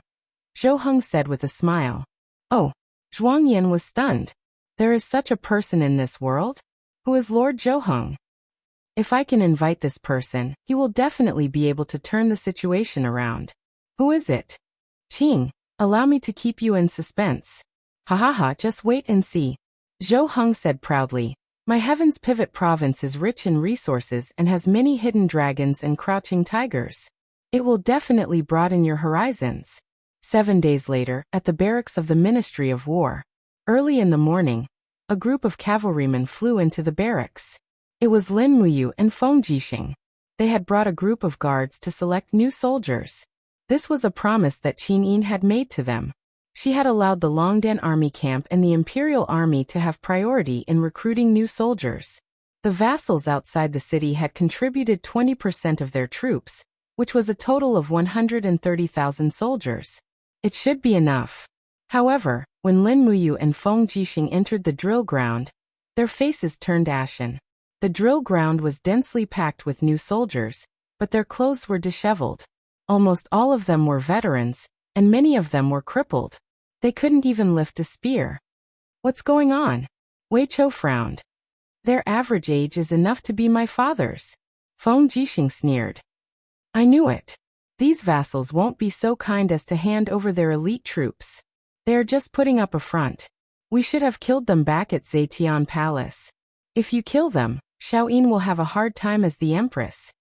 Lin Muyu curled her lips. Then what do you think we should do? Feng Jixing was getting impatient. It seems that the vassals have already begun to form an alliance. They started moving their camps a few days ago. Now all of them are in the southern area of Lanyan City. There are a total of 600,000 to 700,000 men and horses. The amount of rations supplied to them every day is not a small amount. If this goes on, I'm afraid that Lanyan City will be emptied by them in less than half a year. What should we do? Feng Jixing asked. We can't always be so passive and helpless, right? We don't have any soldiers now, and we can't use force against them. After all, they are all people of the empire. If we use force, I'm afraid that we will lose the support of the people. Lin Muyu pondered. How about this? Think of a way to capture the leader first. Find an opportunity to kill all the feudal lords, and their troops will naturally belong to us. What kind of opportunity? A banquet. Brother Feng, you can host a banquet in your own residence to entertain the feudal lords. Feng Jixing rolled his eyes. Are you kidding me? Where would I get a residence? It's not like you don't know that I've been freeloading in the Imperial Army's barracks ever since I returned to Lanyan City. However, it's better to host a banquet in your residence. Lin Muyu glared at him. Do you think I have a residence? Have you forgotten that I've been freeloading at Xiaoyin's place for 7 or 8 days? Then what should we do? Let Duke Fan host? The Divine Marquis's residence is still very big. That's good too. We'll discuss it with Duke Fan. Okay. Zheng Yifan, who was drinking his morning tea, suddenly sneezed. What's wrong, father? Zheng Fang asked. Zheng Yifan rubbed his nose and said, I have a feeling that something bad is coming. Oh, what could it be? A guard's voice came from outside the door. Duke Fan, Prince Qin, Prince Xian, and Duke Wei are here. Sure enough, something bad is coming. Zheng Yifan squinted his eyes and smiled. These people are definitely not good. Zheng Fang. 10 minutes later, Zheng Yifan's face was ashen after listening to Lin Muyu's words. Duke Fan, please make a decision with benevolence and justice. Lin Muyu said, Brother Feng and I don't have a decent residence in Lanyan City. Your Divine Marquis's residence is so spacious. Moreover, with your reputation, the feudal lords will definitely come. Zheng Yifan took a deep breath. When will the banquet be held? 3 days later. Then all right. Zheng Yifan raised his head and looked at Lin Muyu and Feng Jixing. Does Her Highness know about this? I don't know. The two of you are really daring. Duke Fan is too kind. Chapter 934. However, before Feng Jixing and Lin Muyu had even stepped out of the door, the sound of hurried footsteps could be heard from outside. A guard from the Divine Marquis residence said respectfully, Duke Fan, Sir Zhuangyan has sent someone to deliver an invitation. He said that there will be a banquet at the Drunken Immortal restaurant tomorrow afternoon, and Duke Fan is invited. The Drunken Immortal restaurant? Zheng Yifan frowned and said, Call him in. Yes. The person sent by Zhuangyan did not look like a soldier, but more like a businessman. He was fat and had a mustache. When he saw Lin Muyu and Feng Jixing, he immediately smiled and said, So your highnesses are here too, that's even better. Both of you are also invited to the Drunken Immortal restaurant tomorrow afternoon. This is Sir Zhuangyan's invitation. He took out 4 invitation cards at once. Not only were Zheng Yifan, Lin Muyu and Feng Jixing invited, even Wei Chou was included. What is Sir Zhuangyan planning to do? Lin Muyu asked. The messenger shook his head and said, This lowly one is just a messenger. As for the details, this lowly one doesn't know. However, Lord Zhuangyan said that tomorrow at noon, there will be an earth-shattering announcement at the Drunken Immortal Inn.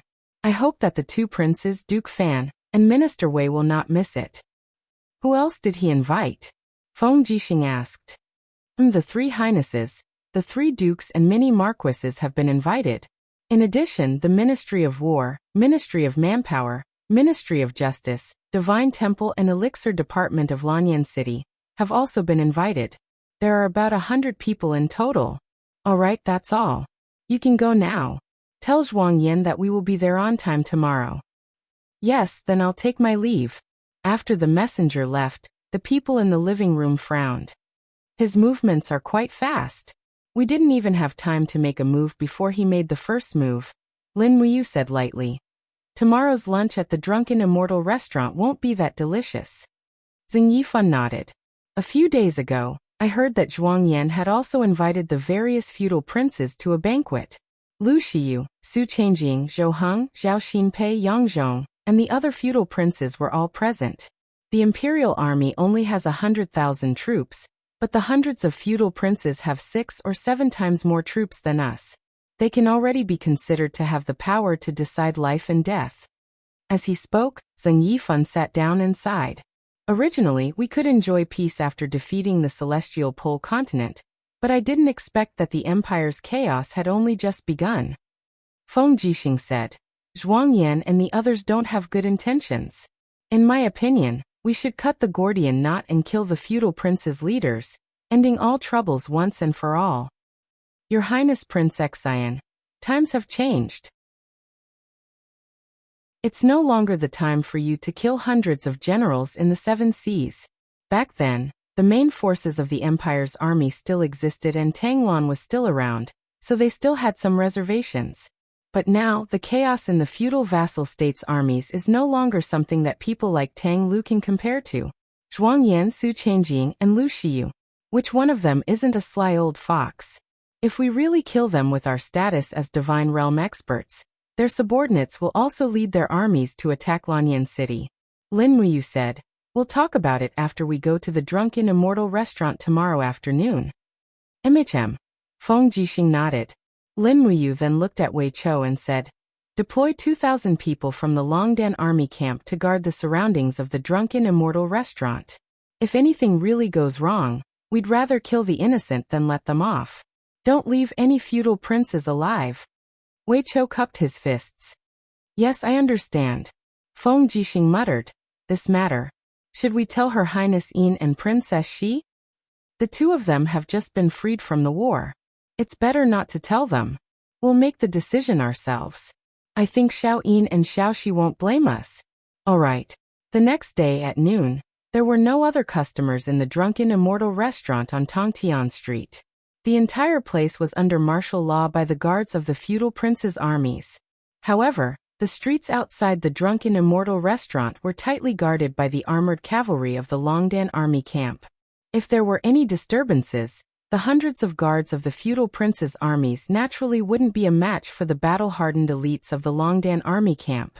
Lin Muyu and Feng Jixing arrived at the Drunken Immortal restaurant together. When the two of them entered, they discovered that Qin Yan, Su Yu, and Zheng Yifan were already there. The huge Drunken Immortal restaurant had already been booked by Zhuang Yan today. There was no one else. All the guests were important ministers of the imperial court. The Ministry of War and the Ministry of Justice all came forward to pay their respects. Lin Muyu and Feng Jixing each nodded their heads in return. In reality, with their status, there was no need for them to do so. Not long after, Zhuang Yan, Lu Xiyu, and the rest walked out from inside. Zhuang Yan laughed heartily and knelt down, saying, this general pays his respects to the 3 highnesses. It is the honor of us feudal princes that the 3 highnesses are willing to give us face. Lord Zhuang need not be so courteous. Rise, Lin Muyu said. Then everyone, please take your seats. Zhuang Yan nodded his head with a smile. He led Lin Muyu, Feng Jixing, Qin Yan, and the rest straight to a large table in the center. The guests at this table were all first rank. Aside from the 3 princes and 3 dukes, there were also the Minister of War, the Minister of Justice, the Minister of Revenue, and so on. Every single one of them was a heavyweight who could make Lanyan City tremble with a stomp of their feet. Lin Muyu and Feng Jixing remained silent. There was no such thing as a good banquet. Today was destined to be a bad day. Delicious delicacies quickly filled the table, and the aroma of wine filled the air. Lin Muyu and Feng Jixing had been away from home for many years, so they never had the chance to taste the delicacies of the Drunken Immortal restaurant. Today they couldn't help but be tempted, but they still had to endure it. After all, something big was definitely going to happen today. I wonder why Lord Zhuang has set up a banquet to entertain us today. Zhuang Yifan squinted his eyes and asked with a smile. Zhuang Yan smiled slightly and said, everyone here is the cornerstone of the empire. The 3 princes rule the world, the 4 dukes rule the world, and the 5 dukes guard the 4 directions. The Ministry of War and the Ministry of Revenue provide the most solid logistical support for the empire's army. Only by working together can we drive away the powerful enemy. Compared to everyone here, we feudal princes who recruit our own troops simply have no qualifications to speak of. However, the troops in our hands only recognize our faces. So, today, the purpose of this zhuang hosting this banquet is to familiarize ourselves with each other, so that we can work together in the future and make preparations for our loyalty to the empire. His loyal and courageous appearance made it hard for anyone to doubt him. Lin Muyu's face was expressionless. After so many years, she could tell at a glance that Zhuang Yan was only a scheming villain. He was still thousands of miles away from being a loyal official. Thus Lin Muyu said, "When will the banquet start?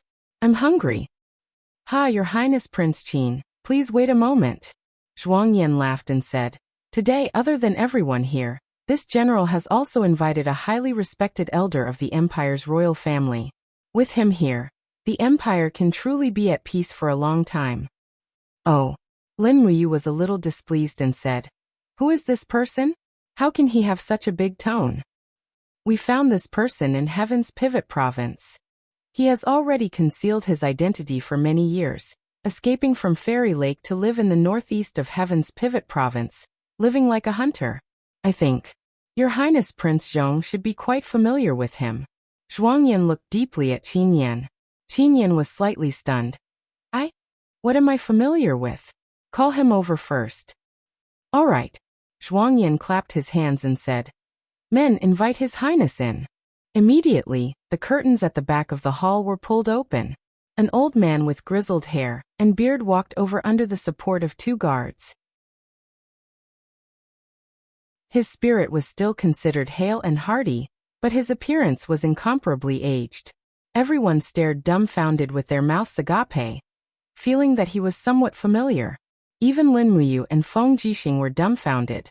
They seemed to have seen this person before somewhere, but they could not quite remember.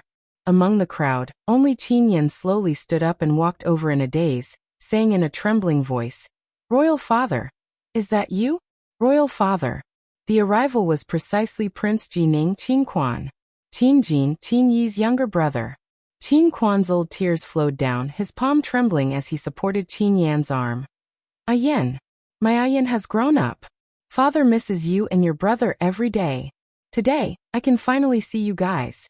Qin Yan lost his voice and cried bitterly. "Royal Father, for so many years, we already thought that you were already dead. Why would you appear here today?" Qin Xiao said, "Back then, second brother did not listen to my advice and killed royal brother, fratricidal. But he did not want to kill me. He just sent someone to a faraway place on a horse alone. He said before that as long as I concealed my identity, he would not pursue it. Otherwise, he would definitely send people to hunt me down. For so many years, I've always been hiding deep in the mountains without anyone knowing. Ayan, your brother, Qin Yan's tears flowed. My brother, he already died for the country during the Lanyan City Rebellion 11 years ago. My Ale, Qin Quan's entire body trembled. Only when he got this news from Qin Yan's mouth did he truly feel the pain of losing a loved one. Zhuang Yan walked forward and supported Qin Quan, saying, "Your Highness, please take a seat. Commander Qin Lei sacrificed his life for the country. He is the pride of the empire. You should be happy for him." Qin Xiao nodded and took a seat. Lin Muyu and Feng Jixing stood up at the same time and said respectfully, "Greetings, Your Highness Prince Yuning." "I know you too," Qin Quan said faintly. "You are Lin Muyu, royal brother's adopted son, and you are Feng Jixing, the commander of the imperial army." "That's right. You two are already dukes now." Qin Quan looked at their cloaks and naturally knew their identities. Su'er said, "Your Highness Prince Yuning, you has been conferred the title of Qin King. Feng Jixing has been conferred the title of Xian King. And your son Qin Yan has been conferred the title of Zhong King. For so many years, it was the 3 of them who have been ruling the world of Great Qin." I know all of it," Feng Jixing smiled. "Your Highness Prince Yuning is Her Highness Empress's uncle. It's great that you can return safe and sound. The Empire has gained another capable official. It's a blessing. Why don't Your Highness be escorted by us to Zetian Palace to see Her Highness Empress?" Qin Quan was startled and didn't say anything. Instead, Zhuang Yan smiled. "Your Highness Prince Yuning must be tired from the journey. Don't rush to see Her Highness Empress for now. Why don't you wait for the morning court meeting?" Feng Jixing said coldly. Since when did a small governor of Xiang City like you have the right to decide Prince Yuning's matters? His words were filled with murderous intent, and Zhuang Yan couldn't help but turn pale. Lin Muyu quickly pressed her hand on Feng Jixing's wrist and said, "Brother Feng, let's wait for Prince Yuning's opinion first." Qin Quan coughed violently and said, "Then, tomorrow morning. We're not in a hurry anyway. I've been traveling in the mountains for so many years, and I've heard a lot of things. I can write a memorial to Her Highness Empress." Lin Muyu nodded. Okay. Feng Jixing glared at Lin Muyu, seemingly dissatisfied. Meanwhile, Lin Muyu's voice passed into Feng Jixing's ears like a silk thread. "I know Zhuang Yan wants to control us through Prince Yuning, but we can't act rashly. After all, we have to show respect to Prince Yuning, the Emperor's uncle, and even more so to Yan. He just learned that his father is still alive. How can we pour cold water on him now?" Feng Jixing's anger gradually subsided. He nodded and didn't say anything more. He started to eat.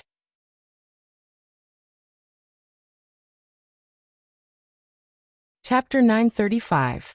After the luncheon, Qin Yan brought Qin Lian back to Prince Yuning's residence. Meanwhile, Zhuang Yan brought nearly 5,000 people to protect the residence. They surrounded it heavily as if not even a fly could fly in. Lin Muyu, Feng Jixing, Wei Chou, and Suyu escorted them to the outside of the residence. The four of them paced back and forth on their horses. "I still want to go in and ask Prince Yuning," Feng Jixing said. Lin Muyu nodded. "Me too." Su'er said, "That's true. Prince Yuning didn't come earlier or later, but at this time. In my opinion, Zhuang Yan doesn't have any good intentions. It's as if he's holding Prince Yuning hostage." "Not necessarily, but..." Lin Muyu frowned. "But it does seem abnormal. Logically speaking, Zhuang Yan can't change the situation of the Marquis's army being reduced even if he finds Prince Yuning. Does he really want to betray the country?" Feng Jixing said, "Don't talk about it. We'll know once we break the void and ask." Yes. The guards outside the door prevented others from entering Prince Yuning's residence, but they couldn't stop two God State experts. Pa. Purple lightning flashed in the side hall of the residence. Two figures flashed in. It was Feng Jixing and Lin Muyu. At this moment, Qin Lian held a teacup in her hand. She slowly raised her head and said, "Your Highnesses, if you want to come in, come in. Why do you have to do this?" "Please forgive us, Your Highness." Lin Muyu cupped her fists and said, "Zhuang Yan's people outside the door won't let us in." Qin Lian frowned. "Why is it like this?" Feng Jixing was impatient. He said, "Your Highness, please tell us the truth. What did Zhuang Yan say to you? This time, he invited you back from Tianshu province. Something big must have happened, right?" Qin Lian leisurely took a sip of tea and said, "Do you really want to know?" "Yes." "Okay, there's no harm in telling you." Qin Kong smiled faintly and said, "This time, a total of 174 feudal vassals have joined forces to request the Empress to reduce her power." "Power reduction?" Lin Muyu was stunned. "That's right." Qin Xiao said. Zhuang Yan proposed a strategy to rule the country, called the People of the World Rule the World Together. He asked the Empire to return power to the world. The first step is to reduce power and remove all the titles of Duke, Marquis and Earl. The salaries of these titles are too much, burdening the people of the world.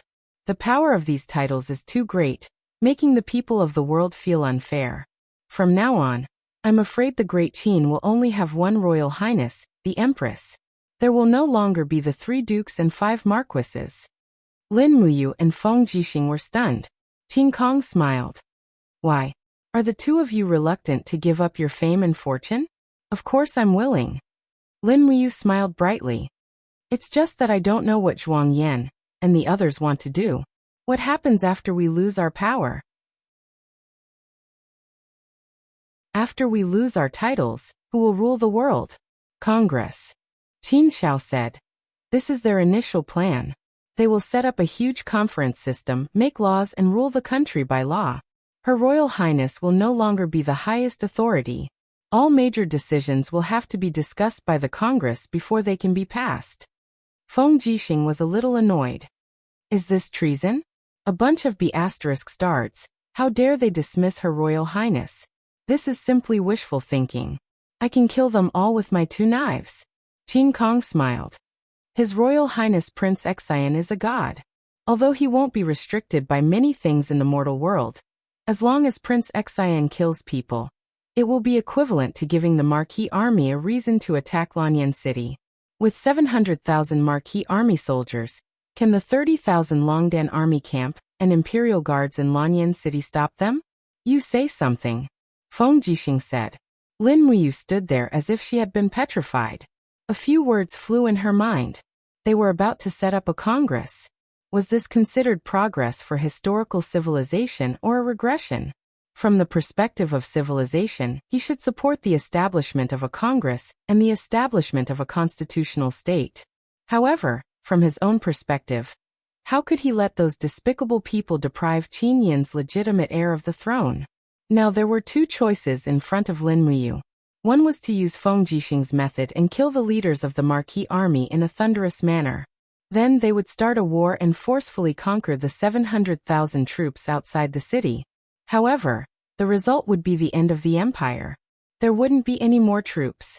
As long as the celestial pole continent sent another group of elite troops over, the empire would no longer have any troops to resist. The second choice was to comply with their decision, set up a congress, remove the Marquis army, and establish a constitutional state. Xiao Yin's power will be disintegrated one by one, right? Lin Muyu asked. Qin Xiao nodded. Yes, they will gradually take control of the Congress and hold real power. The final result is that Her Highness will lose the throne and become a commoner. Old Highness, as Xiao Yin's uncle and the 3rd brother of the late Emperor Qin Jin, are you willing to watch the Qin Empire be controlled by others? Lin Muyu looked deeply at Qin Lian. Qin Lian's eyes were a little cloudy. She sighed and said, I'm already old. I don't know how many more years I can live. I'm already very satisfied to be able to see Yan. Do you want me to see the Qin Empire fall apart, you? If we comply with the will of Zhuang Yan and the other Marquis, the empire can still protect itself. If we don't comply, I'm afraid the Qin Empire will fall apart in 3 years. So be it. It's fine if I don't become the Qin Emperor, Lin Muyu said dejectedly. Feng Jixing was stunned. Are you just going to let yourself be bound? No, I'm the Divine King. Who dares to bind me? Lin Muyu smiled faintly and said, I just don't want Xiao Yin and myself to be bound to this plane for the rest of our lives. I have a bigger goal. Brother Feng, you're also a god. Don't you want to see the outside world? Do you want to be Prince Xian in the Shattered Cauldron realm for the rest of your life? Feng Jixing touched his nose. Look at what you're saying. You have Her Highness Yin and Princess Shi to play in the outside world. What about me? I'm all alone. Will you bring me along? Of course, of course. You're my big brother. All right then. Feng Jixing said unhurriedly. Your Highness, since you want to reduce my authority, just do it. I, Feng Jixing, will not stop you. However, what I mean is that even if a parliament is established, the position of the Empress as the supreme ruler must be maintained. At least, it must be maintained before Her Highness involuntarily abdicates. Lin Muyu also smiled faintly. If anyone wants to drag Xiao Yin down from the throne, I'll chop his head off immediately. Your Highness, please help us pass this message to Zhuang Yan and the other feudal vassals. If they want to reduce their authority and establish a parliament, they must hand over the military power of 300,000 elite soldiers for the various armies of the empire to choose from. In addition, even if a parliament is established, Xiao Yin must have the final veto power. This is my only request. If this cannot be negotiated, I swear that I'll single-handedly wipe out the entire family of all feudal vassals. If they don't believe me, they can try. Qin Kong was stunned. He could tell that Lin Muyu was not joking, and he indeed had the ability to do so. Thus he nodded and said, I'll pass this message. It's rare that you and General Feng both have the demeanor of a gentleman. Otherwise, the world would definitely be in chaos. Lin Muyu's heart was heavy. I'm afraid that from now on, Great Qin will enter a civilized era of constitutional monarchy. Constitutional monarchy? Feng Jixing and Qin Kong asked together in shock. It was not strange that they did not understand this kind of civilization. The next day, during the morning assembly, the sun rose high in the sky, and the ministers all came to court. Each of them wore a smile on their faces, but each had their own thoughts. Some already knew that the empire was about to change, while others were still in the dark. In the main hall, Qin Yin, wearing the empress's robe, sat on the throne accompanied by Terralin and Tang Xiaoxi. She had also learned about what had happened in the parliament. Lin Muyu had come last night. Regarding this matter, Qin Yin was surprisingly calm. She had already seen through it a lot, and she did not even have the slightest nostalgia for the throne. Qin Kong walked to the front with the scroll in his trembling hand. He cupped his fists and bowed to Qin Yin, then turned around and opened the scroll. In a clear voice he said, "Since ancient times, things in the world will change when they are poor, and change will lead to change. The change in the imperial power lies in the hearts of the people. Her Highness is benevolent and has decided to remove all the titles of kings, dukes, marquises, and earls. All officials will be divided according to their ranks. In addition, a parliament will be established. Within 7 days, the first set of Great Qin's constitution will be drawn up. The country will be governed by this constitution, and the title of empress will be preserved. All major decisions must first be passed through the parliament, and then the empress. Otherwise they will not be implemented." Zhuang Yin could not help but frown. This last sentence seemed to have been added by Qin Kong himself. Motherf ***, that old bastard. He could not help but curse. But not far away, Qin Yan's gaze shot over like a sharp sword, causing Zhuang Yin to tremble uncontrollably. Qin Yin stood up and said, "Approved. I just don't know. How does uncle plan to select the members of this parliament?" Under the king's steps, a group of dukes all knelt on the ground and said in unison, "We recommend His Highness Prince Ji Ning to be the president of the parliament. He will oversee everything, including the selection of members of the parliament." Qin Yin frowned and said, "Other than the president, what other positions have been established by the parliament?" 10 executive officers of the parliament, second only to the president, Qin Xiao said. "That's good." Qin Yin waved her hand and said, "I will personally choose 5 of these 10 executive officers. Lin Muyu, Feng Jixing, Suyu, Tang Xiaoxi, and Wei Chou. It's decided." Qin Xiao froze. "What can't I?" Qin Yin slowly opened her flaming eyes and restrained most of her divine power, but it was still very hot. She said, "Dukes, do you think my proposal is feasible?" This was the first time Qin Yin referred to herself as the emperor, and showed her authority. All the dukes knelt at almost the same time. "Yes, it's feasible. We will obey your highness' order." The corner of Lin Muyu's mouth rose. As expected, Qin Yin easily did it. As long as her 5 people entered the parliament and occupied half of the 10 executive officers, the overall situation would not be affected by others. And what Lin Muyu wanted was just for the dukes to hand over half of their military power. As long as she had troops in her hands, there was no need to fear that this parliament would break the heavens. After that, the entire afternoon's discussion became simple. The personnel of the parliament was confirmed. Other than Lin Muyu, Feng Jixing, and the other 5 executive officers, Zhuang Yan, Lu Xiyu, Su Changjing, Zhou Heng, and Yang Zhong occupied the remaining 5 positions. The identities of 214 members of the parliament were quickly confirmed. Most of them were dukes. The constitutional monarchy was slowly being implemented. Of course, how many people could clearly see the undercurrents flowing under the surface?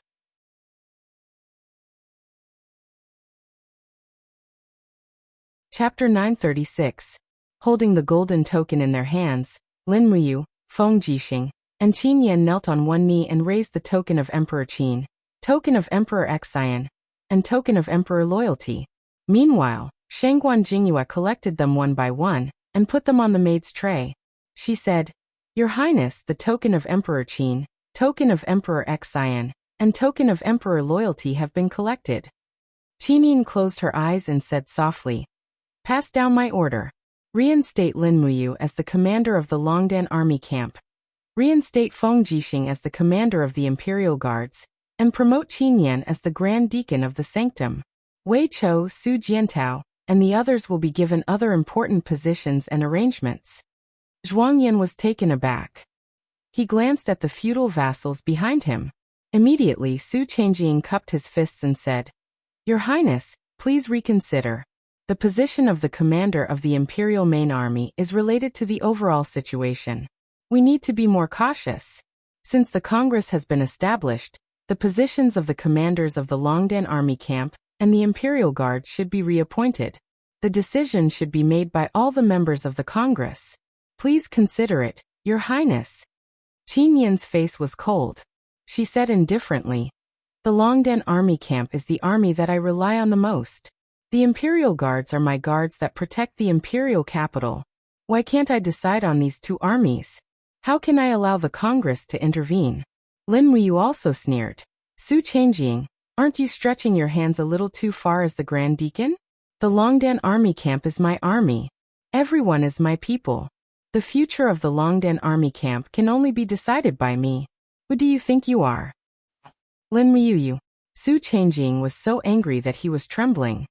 "Don't forget that you are no longer the king of Qin. As one of the Grand Deacons of the Congress, is this what you should say? You dare to open a dye house just because I show you some color?" The Xianyuan sword in Lin Muyu's hand had already started humming and shining with golden light. Feng Jixing hurriedly stopped the fight.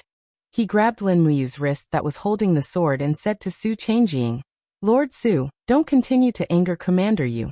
Don't forget that Commander Yu is the greatest contributor in defeating the Tianji Empire and the Blackstone Empire and recovering half of the Qin Empire. Moreover, Commander Yu is a god of the mortal world, and you are just a mortal. You can kill you as if you were an ant. Commander Yu is you." Although he was trying to stop the fight, in fact, every word he said was like a sword stabbing into Su Changjing's heart. Lin Muyu did not pay attention to Zhuang Yan and Su Changjing. She just cupped her hands respectfully and said to Qin Yin, "Your Highness, since the feudal princes have agreed to allocate half of their troops to replenish the armies of the empire, we should do it immediately. The Longdan Army Camp and the Imperial Army were originally formed with 100,000 people. I request Your Highness to approve that General Feng and I will personally go to the feudal princes' troops to select." "Select?" Zhuang Yan was stunned. "Why? Can't I?" Lin Muyu raised her eyebrows and said, "This is what Lord Zhuang Yan has promised. If you go back on your word, the Congress will be cancelled immediately. You will all go back to your respective cities and wait for Your Highness' reward." "This?" Zhuang Yan looked helpless and said, "But if we only select our troops, won't the rest be a group of old, weak, sick and disabled people? Then what does Lord Zhuang want? The soldiers of our army are as close as brothers. All the centurions, kiliarchs, and captaincy must appoint their own brothers. Otherwise, their combat power will be greatly reduced. Please consider this, Commander Yu." "Sure." Lin Muyu nodded and said, "After the court meeting, I will send someone to Lord Zhuang Yan's camp to select 10,000 people to replenish the Longdan Army Camp. Lord Zhuang Yan, please send someone back to inform all the soldiers to wait for the selection in their respective camps' drill grounds." Feng Jixing said, "All right, I also want 10,000 people. Also, I want 10,000 people from Lord Su Changjing's and Lord Lu Shiyu's armies. I hope you can start preparing immediately." Lu Shiyu and Su Changjing's faces were ashen. But this was the price they had to pay. The establishment of the Congress was a compromise and a deal. If they wanted to get rid of their status as feudal princes and enter the imperial court, they had to pay a price. Qin Yin pursed her red lips and said, "Let's do it this way. Where is the Ministry of War?" The Minister of War hurriedly stepped forward and said respectfully, "Your Highness, what orders do you have for me?" "Send someone to cast a new marshal's seal immediately. Engrave Lin Muyu's name on it. From today onwards, Lin Muyu will carry the marshal's seal when not in battle. During wartime, we will discuss further. Lin Muyu has the supreme authority to control the entire army of the empire. Regardless of whether it is the regular army or the feudal prince's army, they must obey Lin Muyu's orders. That's all." Qin Yin's words made the feudal princes' faces turn green and purple. Everyone felt as though they had gone for wool and come home shorn. However, they couldn't disobey her. After all, the Congress had yet to mature, and many powers had to be fought for step by step. At this moment, the Empress's orders were above all else, and no one could disobey her. Feng Jixing smiled and said, "Congratulations you. Even though you have been removed from the title of King Qin, you have become the marshal." Lin Muyu couldn't express her bitterness and said, "If you want to be the marshal, you can do it. I'm not too interested. I don't want to wrangle with these petty officials who haggle over minor matters." Feng Jixing's voice wasn't soft, and the feudal princes were enraged when they heard it. His meaning was self-evident. He was saying that the feudal princes were just some powerful and nouveau riche from small places. They couldn't even get on the stage of the imperial capital. This was simply a face-slapping. At this moment, Xiang Yu cupped his fists and said, "Your Highness, Qin Yin smiled faintly and said, "General Xiang Yu, you don't have to worry. Mingshan province is located at the southern border and needs to be heavily guarded. Naturally, a new army will be established, and you will be the commander of this army." "Yes, thank you for your concern for the southern provinces, Your Highness." Zhuang Yan continued, "Your Highness, I have something to say." "Go ahead, Lord Zhuang." Since the Congress has been established, the members of the Congress will need a place to stay. In addition, the meeting hall must be worthy of the status of the Congress, so I suggest that half of the Zetian Palace be divided to be the residence of the members of the Congress. In addition, the main hall of the Zetian Palace can be remodeled into the Congress Hall. What does Your Highness think? What did you say? Lin Muyu's gaze instantly turned cold and she said indifferently, "The Zetian Palace is the residence that the late Emperor, Qin Jin, left for Shaoyin. Are you thinking of stealing it?" "I'm not stealing, I'm just stating the facts. I hope that Lin General can understand." Zhuang Yan was rather capable of keeping his composure. Lin Muyu waved her hand. "Don't even think about it. The Zetian Palace is Xiaoyin's home. No one should even think about getting their hands on it. You'd better find another place to settle down. Don't tell me that the imperial capital can't accommodate 200 people like you?" Feng Jixing nodded and said, "The Zetian Palace is the symbol of the Great Qin. No one can even think of touching it." Zhuang Yan furrowed his brows and remained silent. At this moment, Qin Lian cupped her fists and said, "Your Highness, this old subject has a suggestion." Qin Yin nodded happily and said, "Please speak, Imperial Uncle." "This old subject's residence is about 1/3 the size of the Zetian Palace. It's quite spacious. The reception hall can accommodate 200 people after some expansion. In addition, there are hundreds of wing rooms in the backyard. I think it should be enough to accommodate all the members of the Congress. As long as the Ministry of Revenue allocates a small amount of funds, the Congress can be built." "Is Imperial Uncle really willing to give up the Zetian Palace?" "Yes." "Good. Permission granted. Thank you for your grace, Your Highness." By the time the court meeting ended, it was already close to dusk. The establishment of the Congress was basically completed. The next step was to establish the first constitution based on the laws of the Great Qin. Everyone walked out of the Zetian Palace. Zhuang Yan, Lu Xiyu, and the other feudal vassals crowded around Qin Lian. To them, Qin Lian was an invincible token. With Qin Lian around, whether it was Qin Yin or Lin Muyu, they would have to give face to the Congress. Moreover, with Qin Lian around, these feudal vassals would be able to escape death no matter how outrageous they were. Lin Muyu, Feng Jixing, Wei Chou, Su Jiantao, and the rest of the people walked down the stairs silently. However, Qin Lian brought everyone forward and said, "Lin General." "Oh." Lin Muyu looked up at him and smiled faintly. "Oh, it's you, Chief." Qin Lian sighed and hesitated to speak. After a few seconds he said, "This isn't what I truly want. I hope that Lin General can understand. As for the affairs of the Congress, I hope that Lin General can pay more attention to them. Otherwise, I won't be able to handle it alone." "Don't worry, Chief. At least Zhuang Yan, Lu Xiyu, Su Changjing, and the other wardens will help you. My task is to manage the military affairs." "In that case," Qin Lian smiled. "Is Lin General planning to separate from me, who is in charge of government affairs and military affairs?" "If Chief thinks so, so be it." Lin Muyu cupped her fists and smiled. Actually, I still have to call you uncle. It's getting late, and I have to bring people to the feudal vassal army to select soldiers. Chief, go back and rest early. Yen, take good care of Chief, understand? Qin Yan was depressed for the entire afternoon. He couldn't help but be dragged into the dispute between the Congress and the Empress. On one side was his father, and on the other side was his cousin and brother. He couldn't control himself and could only cupped his fists and said, "Don't worry, big brother. You have to be careful too." Haha, don't worry. We're going. Okay. Lin Muyu looked at Qin Lian again and cupped her fists respectfully. Chief, I'll take my leave. Lin General, have a safe trip. I won't send you off. The two of them turned and went in two different directions. At the entrance of the main hall, Qinin was dressed in a long robe with Tang Xiaoxi, Terralin, and the others beside her. She slowly opened her eyes and looked at the backs of Lin Muyu and Qin Lian with a pair of eyes that were mixed with golden flames. Unknowingly, the power of the nation seemed to have become a contest between Lin Muyu and Qin Lian. Who would have thought that the situation would develop to this point? Terralin's beautiful eyes seemed to see through everything. She said, Lin Muyu has the disposition of a sovereign, and is also a deity king. In addition, he has the Xianyuan sword. As long as he wants to, he can destroy the entire Congress by himself.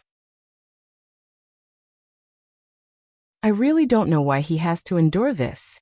Qinin bit her red lips and said, It's precisely because he didn't do this that people respect him, love him, regard him as a hero, and respect him as a commander.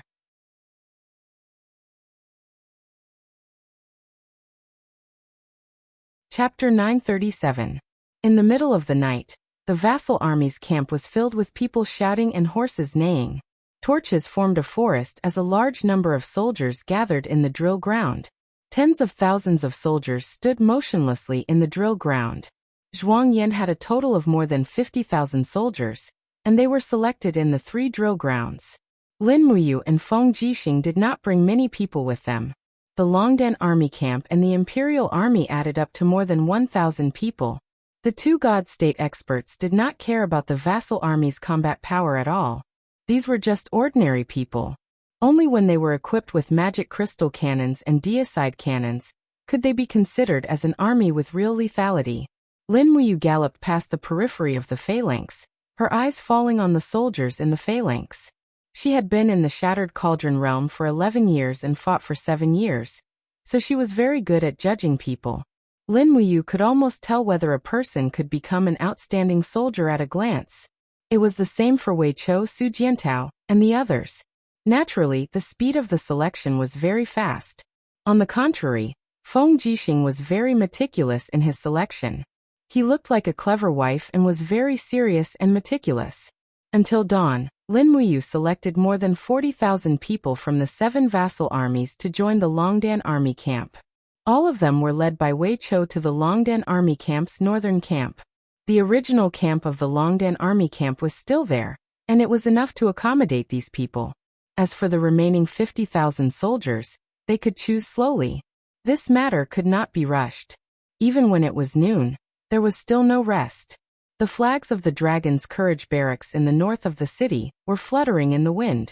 Inside the main tent, Lin Muyu propped up her chin with one hand and actually dozed off. Lin General? Wei Chou smiled. Why don't you go back to Zetian Hall to sleep? Isn't your room next to Her Highness Yin's? No, I probably can't go back for a few days. Xiao Yin is accompanied by Xiao Shi and Terralin. I'll stay in the Longdan army camp. Lin Muyu opened her eyes and said, Wei Chou, since the recruits are about to arrive, then the next step is to help them get armors and reorganize them.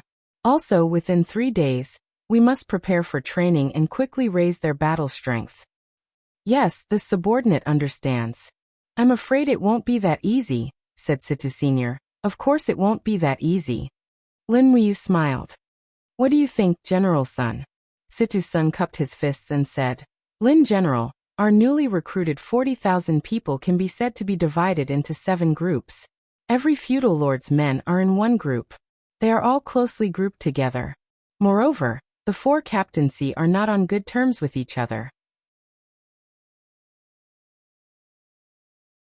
As for the 40 chiliarchs, 80 lieutenants, and 400 centurions, almost none of them are loyal to the Longdan army camp. Naturally, they won't be loyal. Most of them are the feudal lord's men. Many of them are even the feudal lord's brothers. Zhuangyan, Su Changjing, and the others are here to divide the Longdan army camp's cohesion. Then what should we do? Asked Su Jiantao with a frown. It's simple. Lin Muyu spread out the list of officers of the Longdan army camp in front of her and said, Our Longdan army camp used to have 200,000 people. We were invincible when we fought in the south and the north. However, after encountering the strong army of the Tianji Empire, our numbers kept decreasing. Now we only have more than 10,000 people. However, each of these 10,000 people is an elite soldier. Wei Chou, draw up a list. Each veteran general of the Longdan army camp will be promoted by one level. The centurions will be promoted to chiliarchs, and the chiliarchs will be promoted to captaincy. Yes, the subordinate understands. In addition, all the new recruits of the 7 groups will be divided into 5 10,000-man battalions. Starting from the centurions, all of them will be the original generals of the Longdan army camp. I only want the new recruits from the feudal lords' armies. They are like unpolished jade waiting for us to carve. As for those generals, they are all old foxes. We don't need them. Situ-san was stunned. Then how should we deal with these old foxes? Most of them are relatives of the feudal lords. If we don't deal with them properly, I'm afraid the conflict between our military and the Congress will further deepen. Find a suitable excuse. Lin Muyu thought for a while and said, Don't rush to remove them from their positions. We will start the training tomorrow. These feudal lords and generals don't know the rules of the Longdan army camp. They are used to being unbridled and undisciplined. Arrest them one by one. If they violate the military rules of the empire, no matter how big or small, they will be removed from their positions directly and be sent back to their original army. This way, they will not lose their mouths and the Congress will not have a chance to take advantage of them. Situ-san smiled. Marshal Lin is wise. I think you're the one who's really a wily old fox. You're simply too scheming. Lin Muyu glared at him and said, Don't flatter me. Hurry up and get to work. Tomorrow, the Congress will be drafting the Constitution. I will be there to keep an eye on it. The Longdan army camp will depend on you. How many elite soldiers we can bring out depends on you. Do you understand? Yes, we will not let Lin General down. Wei Chou, Su Jiantao, Situ-sun, Situ-shui, Fengxi, and the other generals knelt on one knee. As long as Lin Muyu was there, the soul of the Longdan army camp would be there. As long as these generals were there, the bones of the Longdan army camp would be there. Lin Muyu was now just waiting for the Longdan army camp to become an invincible force again. In this way, they would no longer be controlled by the feudal lords' armies. After all, the one with the strongest fist would have the most weight. This principle had never changed since ancient times. The next day, the golden horizontal board of Prince Yuning's mansion had been replaced by the Parliament House. Countless craftsmen came and went. The reconstruction work was in full swing. The meeting hall could not accommodate 200 people. It could only accommodate 100 people. The other 100 members of the Congress were all holding a meeting outside the hall. They could not even hear the content of the meeting clearly. It was drizzling, but none of the members were willing to leave. They held the meeting in the rain. Obviously, they were not willing to give up this opportunity to rise to the top of the empire. Once they lost this opportunity, they did not know when they would get it again. In the morning, the rudimentary constitution of the empire was finalized. The most important part was about the division of fiefs and the reward of new titles. Around the round table, the 10 deacons of the Congress listened quietly. Lin Muyu was whispering to Tang Xiaoxi. He was actually not interested in the specific constitution of the Congress. Naturally, Tang Xiaoxi was even less interested. However, when the topic of fiefs was mentioned, the two of them immediately listened carefully. After all, this would affect the future of the empire. It could not be ignored. Zhuang Yan slapped the table and said, As for fiefs, we will still follow the principle of the people ruling the world together. I think the smaller the fiefs, the better. It is very important to redivide the land. All the lands of the nobles must be divided. Half of it will be given to the Congress. The Congress will hire farmers to farm and collect a certain amount of rent. The rent will be used to support the Congress. No. Feng Jixing frowned and said. In this way, the entire Congress will become a big noble family, the biggest vassal of the empire. How can they talk about the people ruling the world together? They are obviously abusing their power for personal gain. Zhuang Yan's face was a bit ugly. Obviously, Feng Jixing was right. Who in the Congress would really want the people to rule the world together? It was just a nice way to put it. In fact, they just wanted to get more of the cake for themselves. Lu Xiu said. General, what do you think? Qin Xiao said. Dividing half of the land of the nobles to the Congress is indeed a bit too much. How about dividing 30%? At this time Lin Muyu said, I think dividing 10% is at most. How can the Congress have so many people to feed?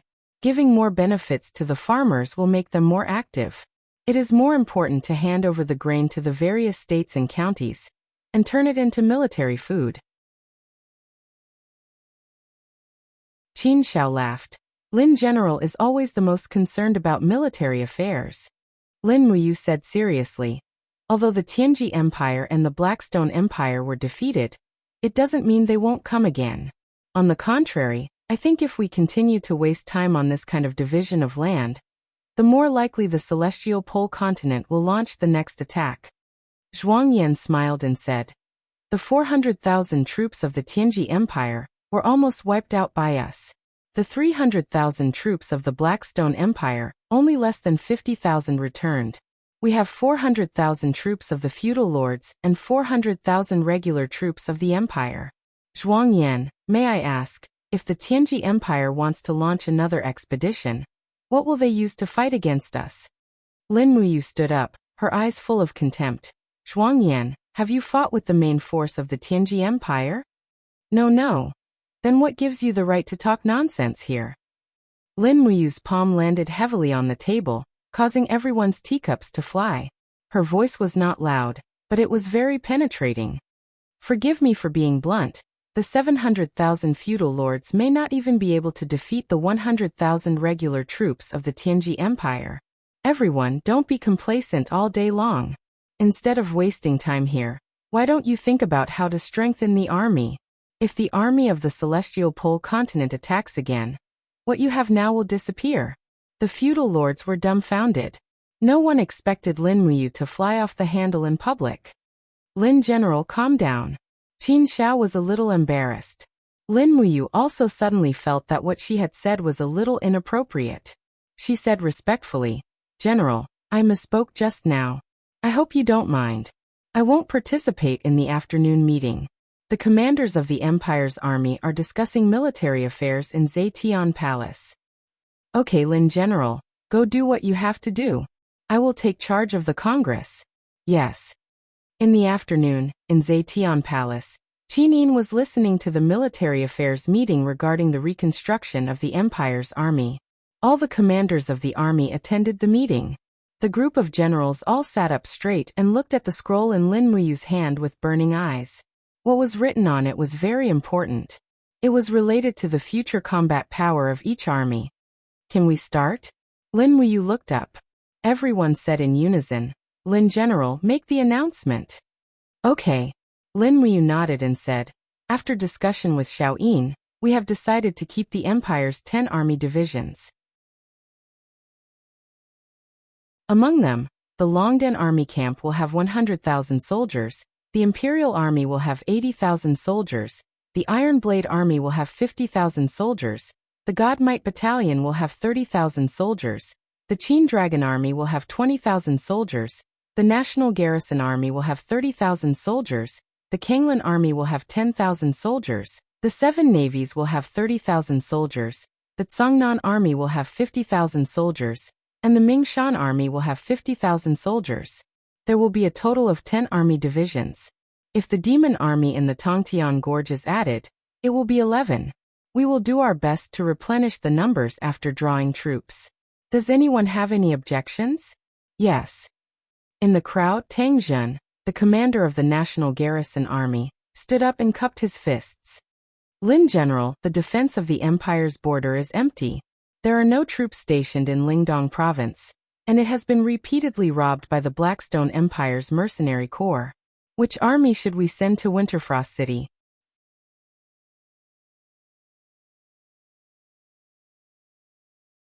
Chapter 938. It's not just Lingdong province that needs a garrison. All 12 provinces need one. Lin Wuyu slowly sat beside Qin Yin and looked up at the crowd. But the nation has just been established, and the 300,000 soldiers assigned by the feudal lords are still in training. We need time. Xiang Yu said. Not only do we need to establish a new army, but we also need to guard against the feudal lords. They still have 400,000 soldiers outside Lanyan City, and Zhuang Yan and the others are gradually taking control of the nation. Even Chief Qin Yong may not be able to control them. The nation will become a big problem sooner or later. Your Highness, don't you think we should stop it? Qin Yin said faintly. I want more people to die, so I don't want to take unnecessary measures. I have handed over all military affairs to you. All of you just need to listen to use arrangements. Yes. Xiang Yu nodded, and a trace of displeasure flashed across his eyes. Feng Jixing asked, do you have any ideas? Lin Wuyu shook her head. There's no good way. The Great Qin Empire has been at war for 11 years, and our national strength is almost depleted. We need money to raise and recruit soldiers, and the armies of the feudal lords are not willing to follow our orders. So we can only send our generals to the various provinces to appease the people and recruit soldiers. He said sincerely, the empire can't give you more manpower. We can only give you the Empress's decree and my appointment order. Tang Zhen said respectfully, Lin General, just give the order. We are all waiting to serve the empire. Yes. Lin Wuyu thought for a while and said, the demon subduing pass is located in the west. The demons and the tribes of the barbarian land have disputes. Therefore, Commander Tang Zhen, you must organize 30,000 soldiers and return to the demon subduing pass within 3 days. You need to guard there. Yes, Your Highness. Tang Zhen cupped his hands and smiled at Tang Xiaoxi. Another member of the Tang family was leaving Lanyan City. Lin Wuyu continued. Qin Yong will be the commander of the new Iron Blade Army. Organize 50,000 soldiers in 3 days and return to Yunzhong province to guard Muyu City. Understood. Qin Yong cupped his fists. Lin Wuyu glanced at the crowd and continued. Aunt Lian, you should stay in Lanyan City and send the Zither Dragon Army to Tianshu province to guard it. Su'er nodded. The Divine Might Battalion will be rebuilt with 20,000 men under the command of Divine Marquis Zheng Yifan. They will head to the Lingdong province to guard it. Chen Xiaoli will lead 37,000 naval troops back to Qihai province to defend. Su Jiantao and Xiang Yu will each lead 50,000 men back to Wugu City and Shangyang City to defend. That's all. Yes. The 4 commanders cupped their fists. Zheng Yifan slowly put down the teacup in his hand and sighed. Divine Marquis, what's wrong? Lin Wuyu saw through him. Zheng Yifan sighed and said, the Congress is basically under the control of Zhuang Yan, Su Changjing, and the others. They have caused the capital to be in a precarious situation. Lin General, you have sent most of the imperial forces to defend the borders. Once the Congress rises in revolt, I'm afraid that the Longdan army camp and the Imperial Guard will not be able to withstand the 400,000 troops of the vassal army. Su Jiantao also cupped his fists and said, yes, Lin General, please reconsider. We are willing to defend Lanyan City with you. Tang Zhen and Chen Xiaoli also cupped their fists and said, yes, Lin General, if we all leave, who will help you if there are any changes? Tang Xiaoxi said faintly, the regular armies of the empire are like birds of a feather, but the people in the Congress may not think so. Mu, you really should reconsider. Lin Wuyu was slightly moved and said, I, Lin Wuyu, appreciate your kindness, but all the major provinces of the empire need you. I can only be at ease if these provinces are under your control. Only then can Her Highness be at ease. You are not far away from Lanyan City. You are running errands for it. As for the Congress, I believe they won't be able to do anything. General Feng and I are enough. Tang Xiaoxi said, yes, I will also stay in the capital. Tang Zhen frowned and said, then, Commander and Princess Shi, please take care of yourselves. Su Jiantao, Chen Xiaoli, Qin Yong, and the others stood up and cupped their fists. Please take care of yourselves, Her Highness. Please take care of yourselves, Lin General. Once the capital needs you, we will definitely bring thousands of troops and horses to you. Lin Muyu nodded happily. Yes, that's what I want you to say. Go back to your fiefs and don't come back to see me if you don't bring me an iron army. Yes. The meeting of the Empire's army was much simpler than the meeting of the Congress. In the afternoon, all the major armies went to the Ministry of War to collect additional soldiers and got busy. Time passed. 3 days later, the Iron Blade Army, the National Garrison Army, and the Divine Might Battalion left Lanyan City one by one. Tang Zhen, Zheng Yifan, Xiang Yu, and other important officials of the Empire also left one after another. It was as if the entire capital was left with the huge Congress. 2 days later, the Constitution was drafted and approved by Qinin personally. On the third day, the Congress Assembly, Lin Muyu, Tang Xiaoxi, Feng Jixing, Wei Chou, and Suyu attended the Congress together. Everyone had received some news about the army of the Congress, but no one said it out loud, so they could only wait quietly. Everyone, please be quiet. After many days of recuperation, Qin Lian's complexion was much better. With a single order, the noisy Congress Assembly naturally quieted down. Qin Lian paused and said, Lord Zhuangyan, you can now announce the proposal of the Congress Army. Yes, Commander. Zhuangyan nodded respectfully, then walked to the center of the huge conference table with a scroll in his hand. He bowed to everyone and said, As everyone knows, there is a continent in the sky outside of our eastern coast. It is divided into the Tianji Empire, the Celestial Empire, and the Blackstone Empire. Although the Tianji Empire and the Blackstone Empire were defeated by the Great Qin Empire, a centipede is still alive. Recently, we have received news that the Tianji Empire and the Celestial Empire are ready to make a move. Therefore, the Congress has decided to gather the armies of the feudal lords and establish the Congress Army. The plan is to have more than 400,000 soldiers. A 400,000 soldier army? Lin Muyu frowned and said, I have never heard of an army reaching 400,000 soldiers. The Empire already has 11 regular armies, and the capital has the protection of the Imperial Guard and the Dragon's Courage Legion. In my opinion, there is no need to establish the Congress Army. The Empire is exhausted and the people have no way to make a living.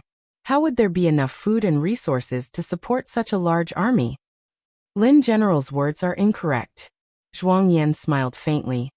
As the highest authority of the Great Qin Empire, how could there not be an army to maintain the existence of the Congress? Moreover, the Congress Army is actually an army to maintain the fairness and execution of the Constitution. It has great value in existence. It can be said that only with the establishment of the Congress Army can the Constitution be smoothly implemented. Lin General is also someone who understands politics, so you should understand this logic, right? Lin Muyu looked at him coldly and said, I am the highest commander of the Empire's military. It will only be established if I say it can be established. Otherwise, I will never approve of the establishment of the Congress Army. I don't need your approval. Zhuangyan smiled and said, Article 3 of the Empire's Constitution has already stipulated that the establishment of a new army only requires the approval of the Congress and the signature of the Empress. Moreover, if the Congress Army is not established, the 400,000 soldiers outside Lanyan City will have nowhere to go. If they become bandits or refugees, it will be disadvantageous to the people. What do you think, Lin General? Feng Jixing said angrily, Zhuangyan, aren't you being too overbearing? Zhuangyan cupped his hands and said, General Feng, I am merely exercising the power of the Congress Army according to the law. If General Feng feels that it is inappropriate, you can raise an objection to the chief or Her Highness.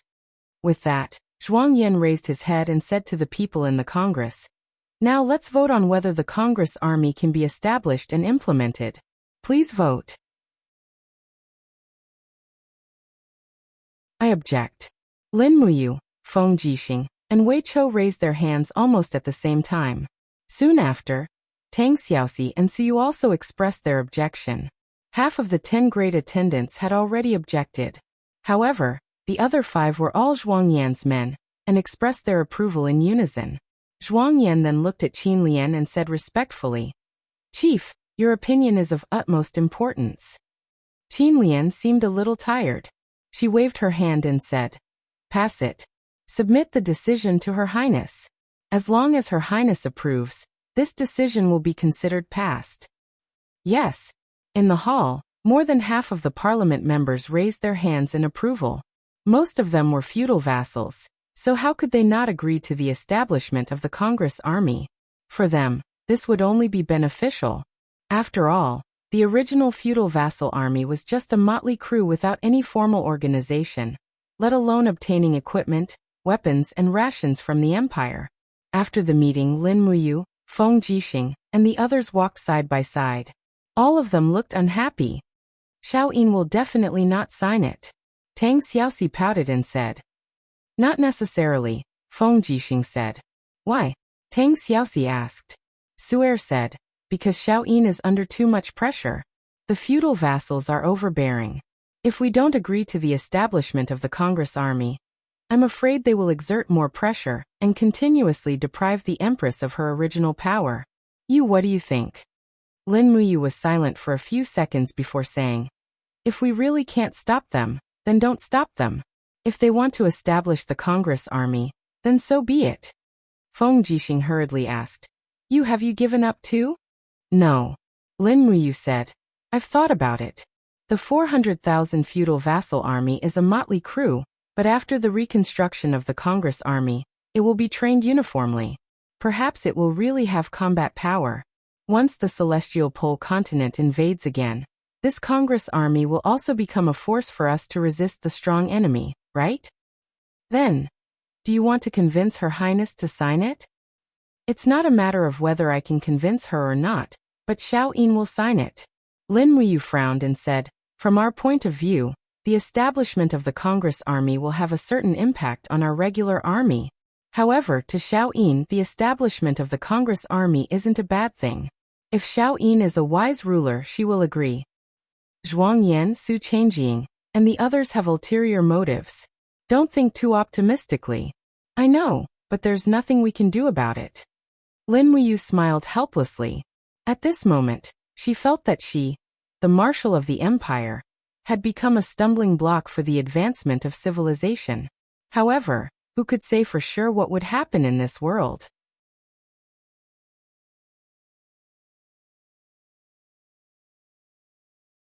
Chapter 939. In the quiet autumn night of Zetian Palace, a cool breeze was blowing. The maple leaves in the courtyard were scattered all over the ground, making rustling sounds as they rolled along with the wind. The lights in the Phoenix Perching Palace were also swaying along with the gentle breeze. 8 maids stood respectfully at the side. Shangguan Jingyue was holding the scroll presented by the parliament and said, "Your Highness, have you decided?"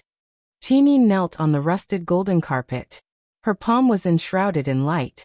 It seemed that the divine power of light had increased a little. She took a deep breath and opened her flaming eyes a little. She said, "Brother Yu, what do you think?" Lin Muyu sat by the warm stove with a plate full of grapes in her hand. She said, "It's up to you. You're the marshal. You're the one who decides the new legion." "No, it's not an ordinary legion. It's the Imperial Army." Lin Muyu spat the grape seeds into the plate and said, "Once the Imperial Army is established, the Supreme Commander will not be me. It will be directly commanded by the President of the Congress. So it's better to ask President Qin Lian about this. It doesn't have much to do with me." "Is the Imperial Army really established to defend the dignity of the Constitution?" Qin Yin said faintly. "At least that's what they say." Lin Muyu smiled faintly. "But who knows? Xiao Yin, you decide for yourself. Whether you agree or disagree, I'll support you. In fact, we don't have to worry too much. Even if the Imperial Army is established, it won't make much of a difference. The war horses, weapons, magic crystal cannons, and magic crystal crossbows of the Ministry of War have to be signed by me. Even if the Imperial Army is established, I won't approve the magic crystal cannons. I think the elites of the Longdan army camp will be enough to destroy the 400,000 soldiers of the Imperial Army. Then, I'll approve it. Qinin said. It's not a good idea to keep the 400,000 soldiers outside the city. They'll threaten the safety of Lanyan City at any time. Yes, that's what I think too. Lin Muyu cupped her fists and said, Xiaoyin, I have another request. Qinin narrowed her beautiful eyes and looked at him. She put her hand on Lin Muyu's clenched fist and said with a gentle smile, Don't be so polite to me. There are only you and me here. Shangguan Jinghua turned around and pretended that she didn't exist. Lin Muyu loosened her grip and wrapped her arms around Qin Yin's slender waist. I want to appoint a new Minister of War. I want Wei Chou to be in charge of the Ministry of War and Qin Xiling to be in charge of the Weapons Department. I want the entire Imperial military under my control. Otherwise, I'm afraid they'll target me as soon as the Imperial Army is established. Yes, I approve. Qinin chuckled. The next morning, during the morning court session, the Empress's court session didn't conflict with the Imperial Army. Those who attended the court session were all important officials from the 6 ministries and 3 departments. Outside Zetian Palace Hall, Wei Chou, Zhang Wei, and the other generals unsheathed their swords and hung them on the sword rack outside the hall. They removed their boots and were inspected by the Imperial Guards before they could enter the hall. This was a rule that had been in place for thousands of years. However, Lin Muyu and Feng Jixing were allowed to bring weapons into the hall. This was a special pardon from the Empress. Lin Muyu placed her hand on the hilt of the Xianyuan sword and waited for Wei Chou, Situ Sun, and the others to complete the inspection before they entered the hall together. Not long after, a group of people from the Imperial Army arrived with Chief Qin Lian. Situ Sun, Wei Chou, Zhang Wei, Luo Yu, and the others exchanged glances with Solemn, Su Changjing, and Zhou Heng. The entire Great Qin court session had been divided into 2 factions. The Empress was on one side while Chief Qin Lian was on the other. The court session shall begin. The attendant's voice was drawn out. Under the protection of Tang Xiaoxi and Terralin, Qinin sat on the throne and waved her hand. Shangguan Jinghua stepped forward and announced, Chief, Her Highness has approved the proposal to establish the Imperial Army. Qin Lian nodded. Zhuangyan, Su Changjing, and the others knelt down excitedly. Thank you, Your Highness, for your approval. Shangguan Jinghua smiled and said, However, Her Highness has decided to promote the former Duke of Wei, Wei Chou, to be the Minister of War and Qin Xiling to be the Chief of the Department of Weapons. Ah. Zhuangyan was taken aback and said, The Minister of War is such an important position. The appointment of the candidate should be approved by the Imperial Army before it can take effect. This is one of the provisions of the Constitution. Your Highness, please consider it. Qinin said faintly, I approved the establishment of the Imperial Army and the Imperial Army approved my decision. Isn't this fair? I'm the Empress. Do I have to seek your approval for the appointment of the Minister of War?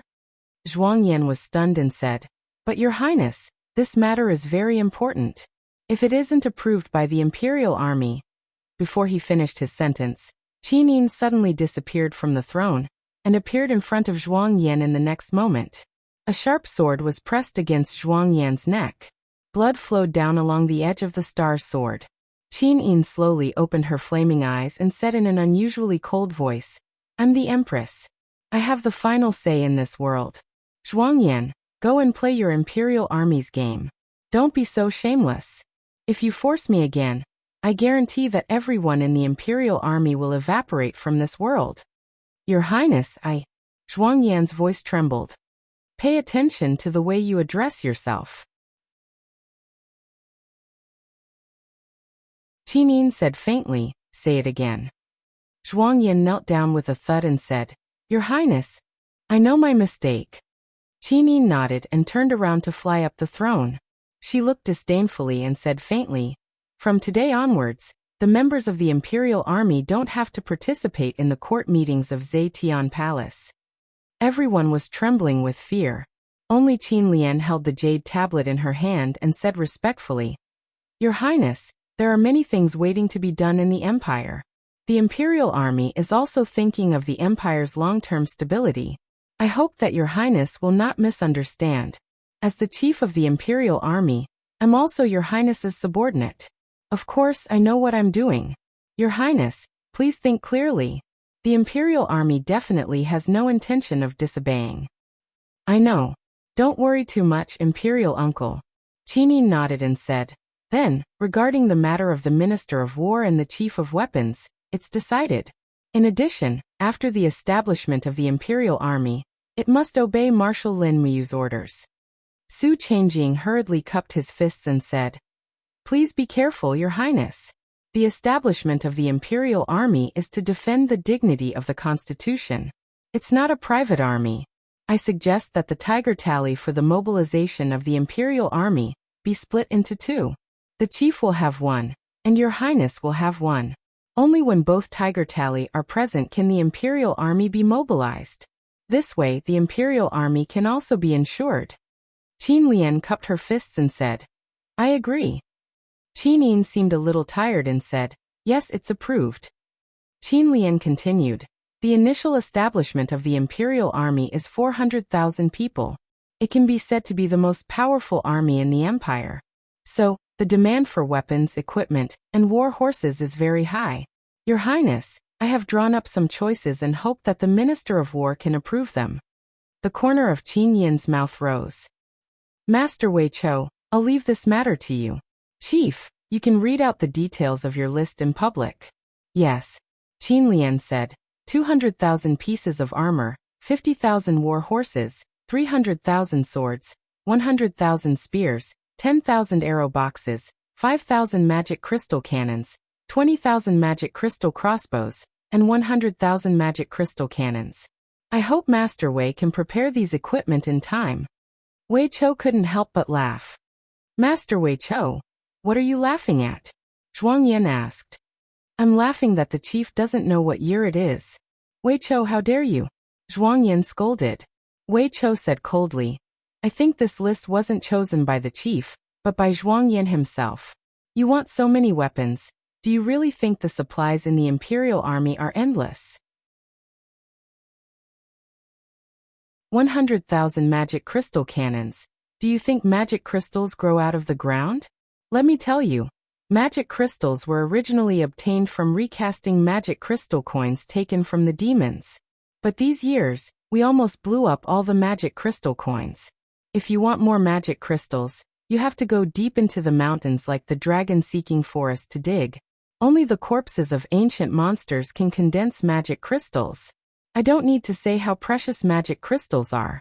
The Imperial Army wants 100,000 cannons, but we don't have one, not even one. Qin Lian frowned and said, Master Wei Chou, don't be angry. Maybe this list is really inappropriate. I think, why don't we change it to 1,000 magic crystal cannons and 10,000 cannons? Also no. Wei Chou said proudly, magic crystal cannons are used to deal with foreign races. They will only be distributed to the major armies during times of war, so there definitely won't be any now. But, Zhuang Yan laughed coldly. But the Longdan army camp and the Imperial army are clearly equipped with magic crystal cannons and magic crystal crossbows. Why? Is the Imperial army not the Imperial army? Who is the highest commander of the Imperial army?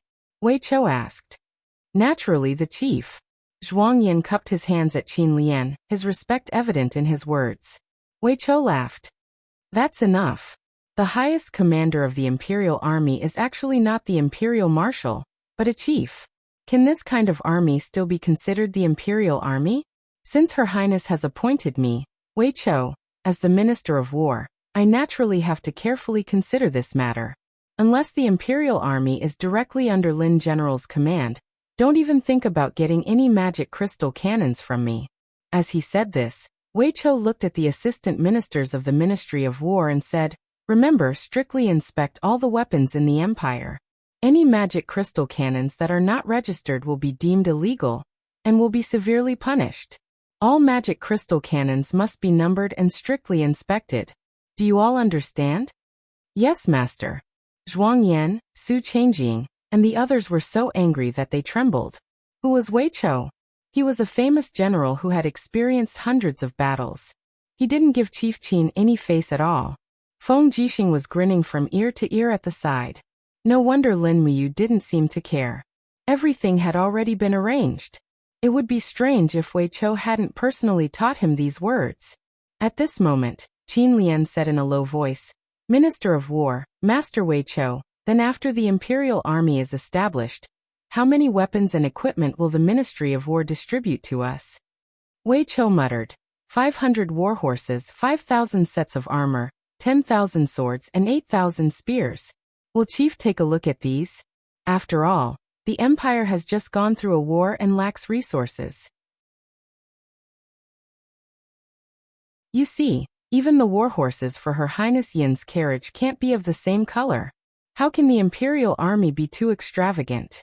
Qin Lian took a deep breath and said, If that's the case, then so be it. I will think of a way to deal with the weapons of the Imperial Army. Thank you, Minister of War. When will the equipment and war horses be delivered? Wei Chou also took a deep breath and said, In 6 months.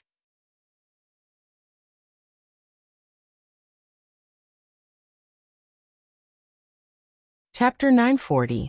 In the Heaven Pole continent, it had been peaceful for nearly a month. There was no war between the three empires, but more and more troops were gathering at the border, so that the Celestial Empire stationed millions of troops outside the Forest of No Return, which made the Tianji Empire and the Blackstone Empire tremble with fear and sleepless. At night, the roars of beasts could be heard in the silent night sky. Not only were there wild beasts in the Forest of No Return, but there were also the habitat of the Demon Spirit clan. Even the legendary Demon Emperor Nusslayer lived in this forest. This was also one of the reasons why the Celestial Empire had not invaded the border. In a camp of white tents, the royal flag was fluttering. In the central tent, Chen Yu invited the officials to a banquet. However, he did not use wine but tea. Teacups brimming with a faint fragrance were placed on the table in front of the officials, and Chen Yu personally poured tea for each cup on the plate. The officials watched dumbfoundedly, no one saying anything. Ever since Chen Yu, the new emperor, ascended the throne, he had always been so unfathomable. Fully tea can clear the heart and clear the eyes, and it can also keep people calm, so that they won't lose their minds in the face of major issues. Chen Yu said slowly, I think all of you must want to ask why I'm entertaining you with tea. There's no other reason. Good wine can inspire people and unite them, but it can also make people drunk and lose their fighting spirit. At this moment, if we can't maintain our calm, we'll definitely end up with the destruction of our country and the destruction of our families. Dongqing Wang squinted his eyes and said with a smile, Your Majesty is right. Liao Yang, who was wearing a soft armor, also picked up the teacup, took a sip and said, Your Majesty's tea is really memorable. I admire you.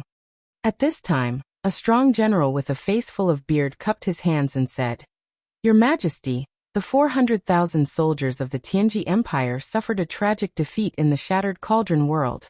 Only less than 8,000 people returned to the mainland, and the rest have been killed or captured. Now the Tianji Empire only has the Yinji Corps and the Lanji Corps led by General Zhang Cheng. Even Marshal Baiming Huan was killed by Lin Muyu of the Shattered Cauldron world. What does the Tianji Empire fear now? Oh. Chen Yu looked up and said with a smile, Lord Zhou Binlong, the commander of the Earth's End Corps. You're right, the Tianji Empire was indeed defeated in the Shattered Cauldron realm, but you're wrong about one thing. Their strength hasn't been weakened too much. The Yinji Corps and the Lanji Corps still have at least 500,000 people. And with the newly recruited corps, they have at least 700,000 soldiers.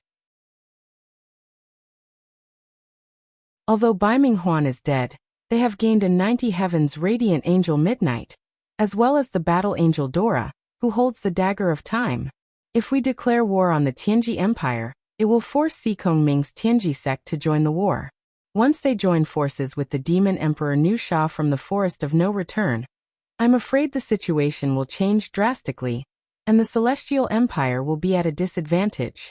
Zhou Binlong was taken aback. Your Majesty, are we supposed to wait here bitterly?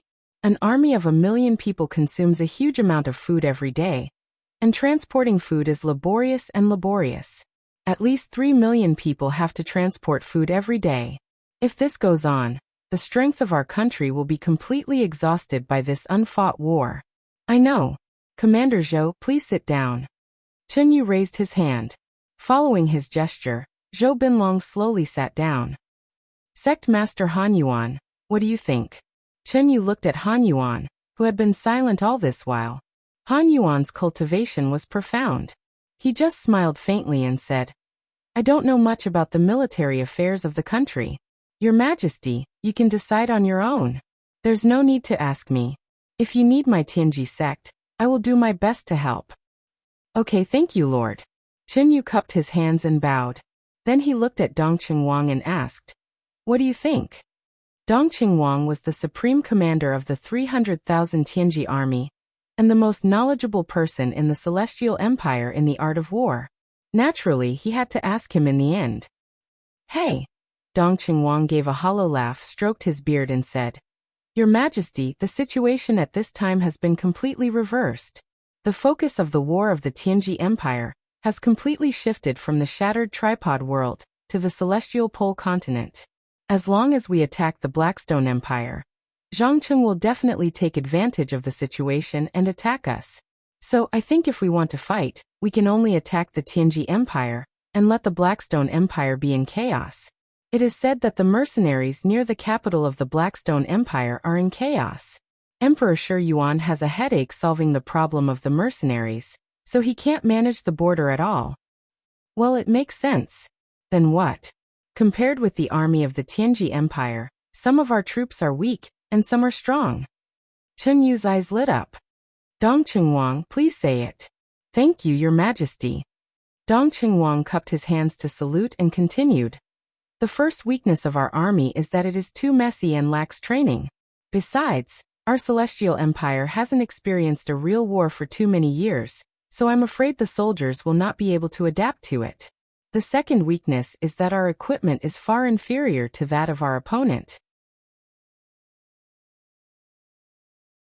The craftsmen of the Tianji Empire are dexterous and can cast fine steel swords, but most of the common weapons of our army are made of iron, and some subordinate armies even use bronze weapons, which are vulnerable on the battlefield. The third weakness is that our food reserves are far less than that of the Tianji Empire.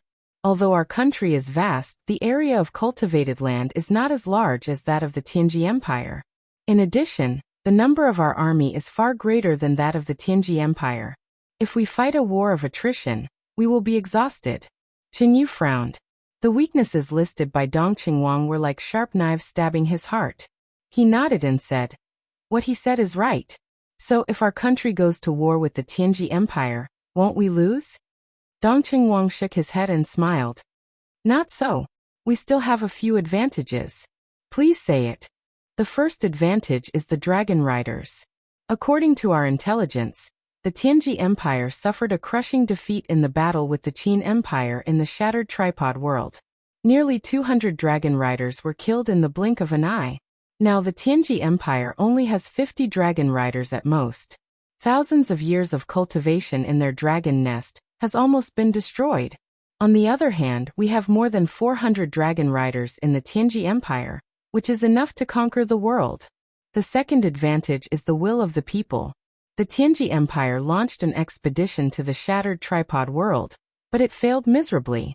The people in the country are angry and bandits are rampant. Baiming Yuan not only has to deal with us, but also has to divide his troops to suppress the bandits and rebels. So, although his troops are elite, he will be far less than us in number. The third advantage is internal strife. Yes, the radiant angel Zai is strong, but he is also arrogant and condescending. He thinks he is an angel sent from the heaven realm, so he will not take Baiming Yuan, the emperor with low cultivation, seriously.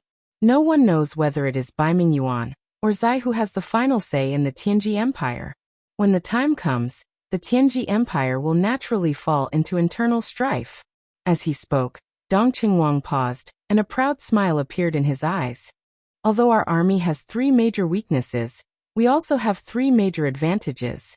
As long as we can persuade the Demon Spirit clan to help us, we will naturally be able to destroy the Tianji Empire. Destroy the Tianji Empire? Chen Yu suddenly smiled. What? Don't you want to destroy the Tianji Empire, Your Majesty? Dongqing Wang was stunned. Of course I want to, But I can't yet. Chen Yu squinted and said, the Tianji Empire has deep roots and flourishing leaves.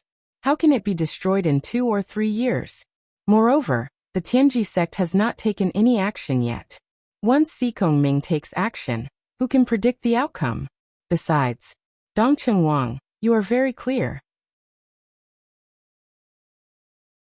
Don't you think our strongest enemy is no longer the Tianji Empire? Dongcheng Wang was stunned. Not the Tianji Empire? Then who is it? Chen Yu held up the teacup, raised it to the west and said with a smile, our friends in the west. Your Majesty, you mean the Qin Empire in the shattered tripod world? Yes. Chen Yu's face turned cold, and he said, the Qin Empire can defeat the joint expeditionary forces of the Tianji Empire and the Blackstone Empire, and kill Bailey Qin, Bai Minghuan, Han Shu and others. In terms of strategy and force, which one of them is not better than the Tianji Empire? Lin Muyu, Feng Jixing, Su Jiantao, and Wei Chou are all extraordinary generals. I really don't know whether it is our celestial empire's fortune or misfortune to have such friends. Dongcheng Wang nodded and thought for a while, and then said, I thought your Majesty and Lin Muyu are bosom friends, and you have already treated each other with sincerity. That was then and this is now. Chen Yu said, in the past, it was Lin Muyu who needed our celestial empire to contain the 2 empires. Now Lin Muyu has unified the shattered tripod world. No one knows what he is thinking. Will he be willing to divide the world with me, one in the east and the other in the west? Or will he send troops to the east to seize the world of our celestial pole continent? Dongcheng Wang said, according to your Majesty's understanding of him, what kind of person is he? Chen Yu smiled faintly and said to himself, he is as calm as a cold pond, and as active as a torrent. He is strategic and ambitious.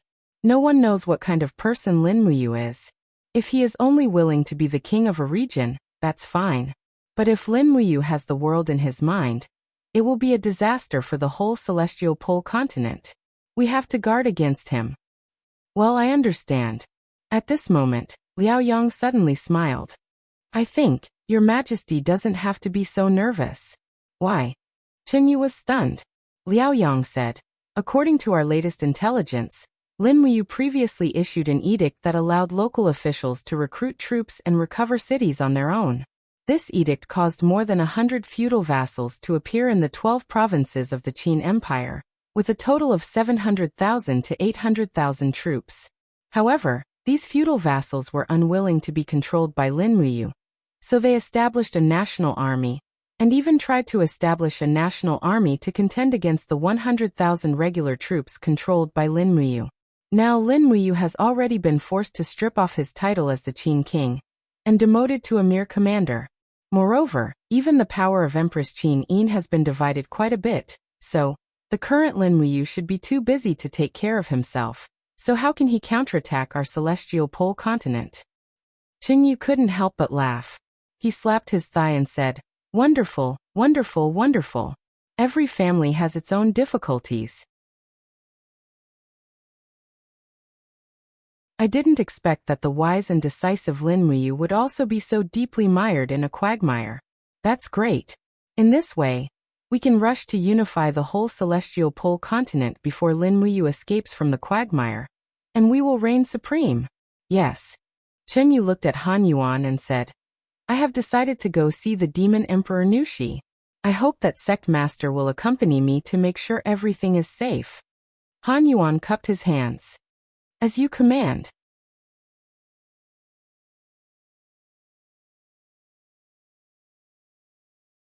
Chapter 941. In the forest of no return. The leaves were luxuriant and the moonlight was bright. There was a faint fragrance of fruits in the beautiful wilderness. In late autumn, all the fruits in the forest had ripened. However, at this moment, a heavenly song was floating in the air. There are spirits in the mountains and demons on the ground. Rain falls from the sky and springs on the ground. Gather my race and enjoy the sun and the moon. Kill all the alien races and protect the universe. It was the voice of the demon emperor Nushi. In the forest, the sound of footsteps was getting louder. Chen Yu changed into a soft armor and cloak. Under the protection of Han Yuan, Liao Yang, and the other cultivators, he slowly approached the high cliff in the distance. They did not fly as a sign of respect to the demon emperor, Nushi. In the sky beside him, there were a few demon king-level demons flying around at a moderate distance. They looked like guards and surveillance at the same time. After a while, when Chunyu and the rest stepped onto the high cliff, a piercingly cold wind suddenly blew. It was the sound wave attack of the demon emperor, Nushi. "Your Majesty, be careful." Han Yuan instantly moved in front of Chunyu. He opened his sleeves and an invisible wall condensed in front of him, easily dispersing the attack of the demon emperor. He slowly cupped his fists and said in a deep voice, "The sacred martial emperor of the Celestial Empire, Chunyu, and the sect leader of the Tianjue sect, Han Yuan, seek an audience with the demon emperor, Nushi." On the cliff, a graceful figure floated out while hugging a pipa. It was the demon empress Nushi. She was as beautiful as ever. Under the moonlight, her graceful figure was extremely enchanting. The corners of her mouth curled up as she said with a faint smile, "The Demon Spirit Clan and the Heavenly Jew Empire have always minded our own business. I wonder what business you have with my forest of no return?"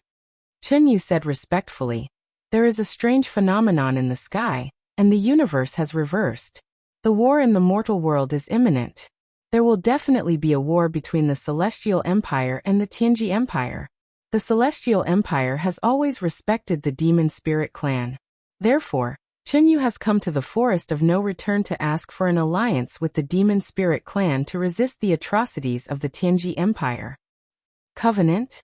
Demon Emperor Nushi slowly descended, followed by a few demon kings behind her.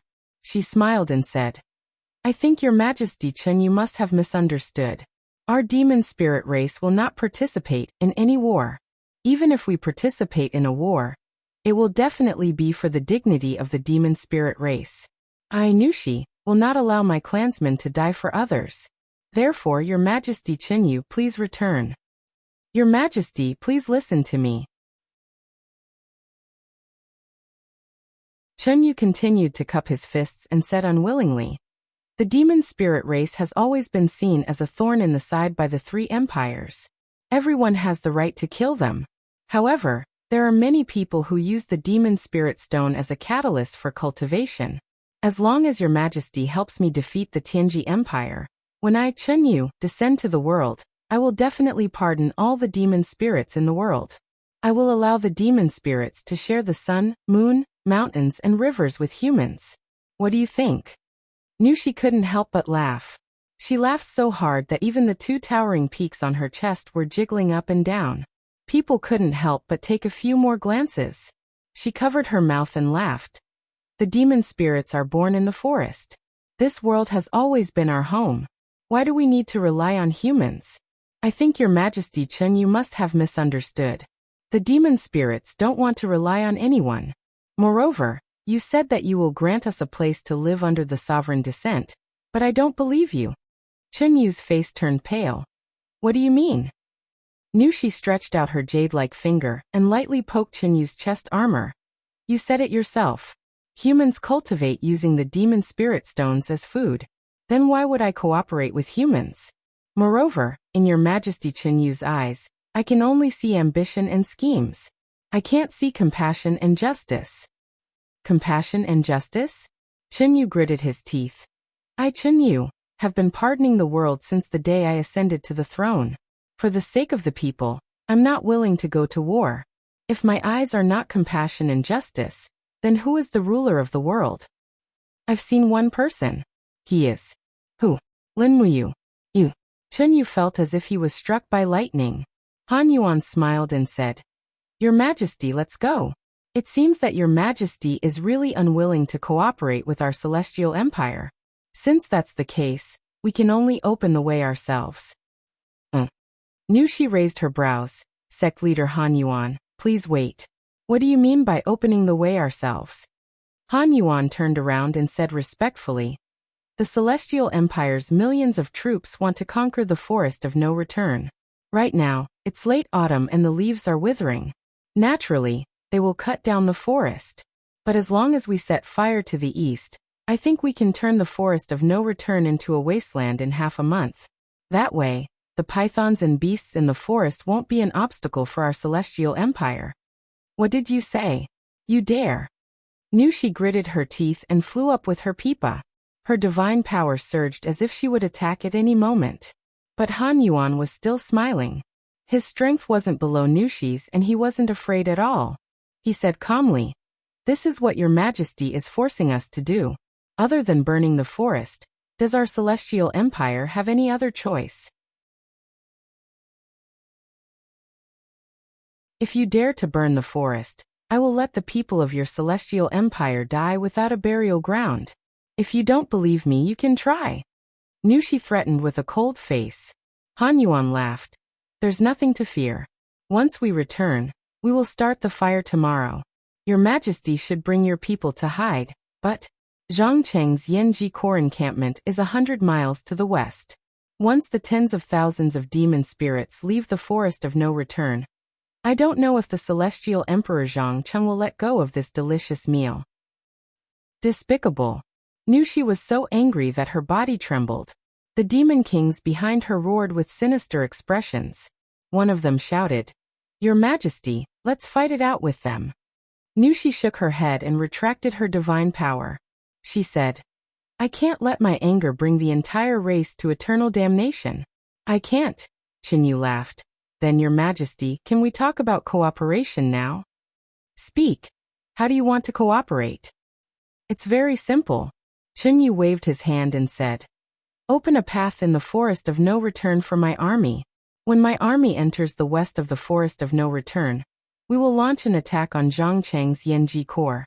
At that time, Your Majesty, please lead the demon race army to assist us from the other side.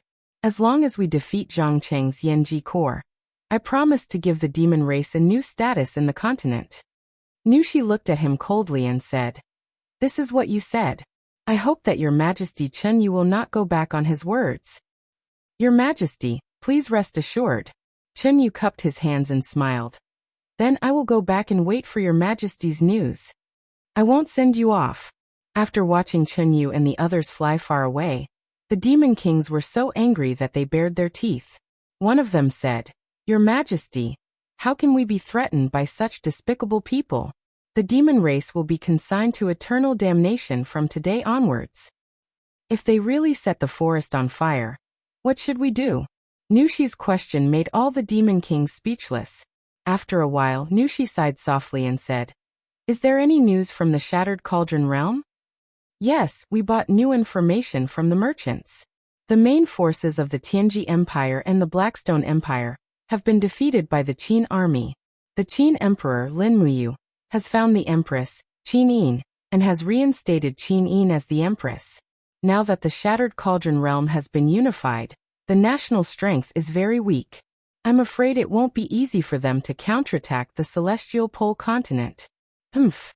Nushi's beautiful eyebrows glowed with an enchanting luster under the bright moon. She murmured, "It doesn't matter.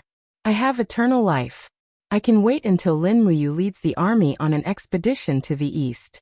At that time, I will make Chen Yu Han Yuan, and these despicable people die without a burial place."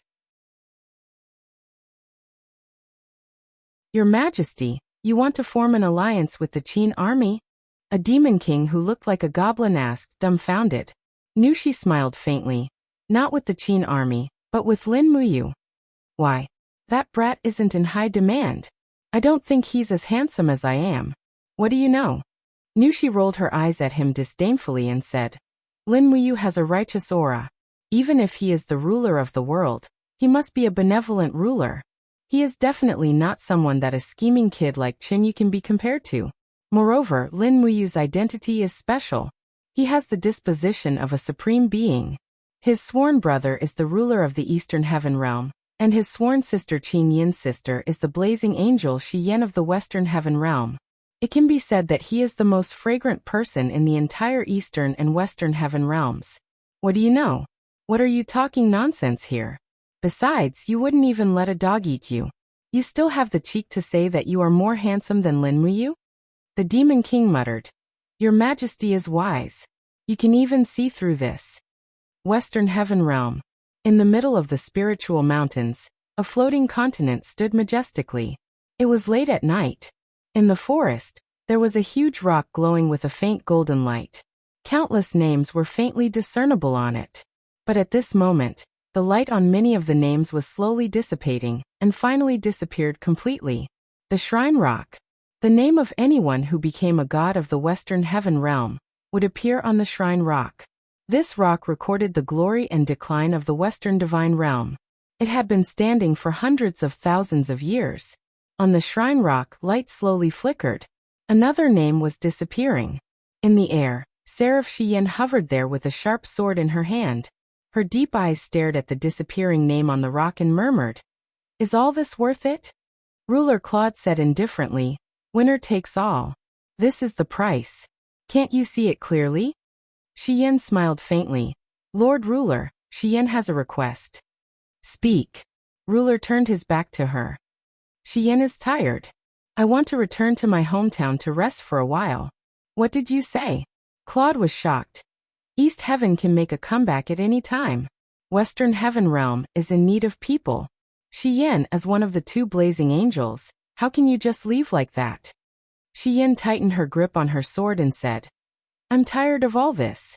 I want to be quiet for a while." "You." When Claude looked again, he saw that Xian already had 6 bright wings behind her. She had raised her power to the limit. Her divine power was no weaker than his. "Xian, what exactly do you want to do?" Lao Hua on the side was a little panicked. "Ruler, please allow me." Xian knelt down on one knee. Claude let out a long sigh. Fine. You can go."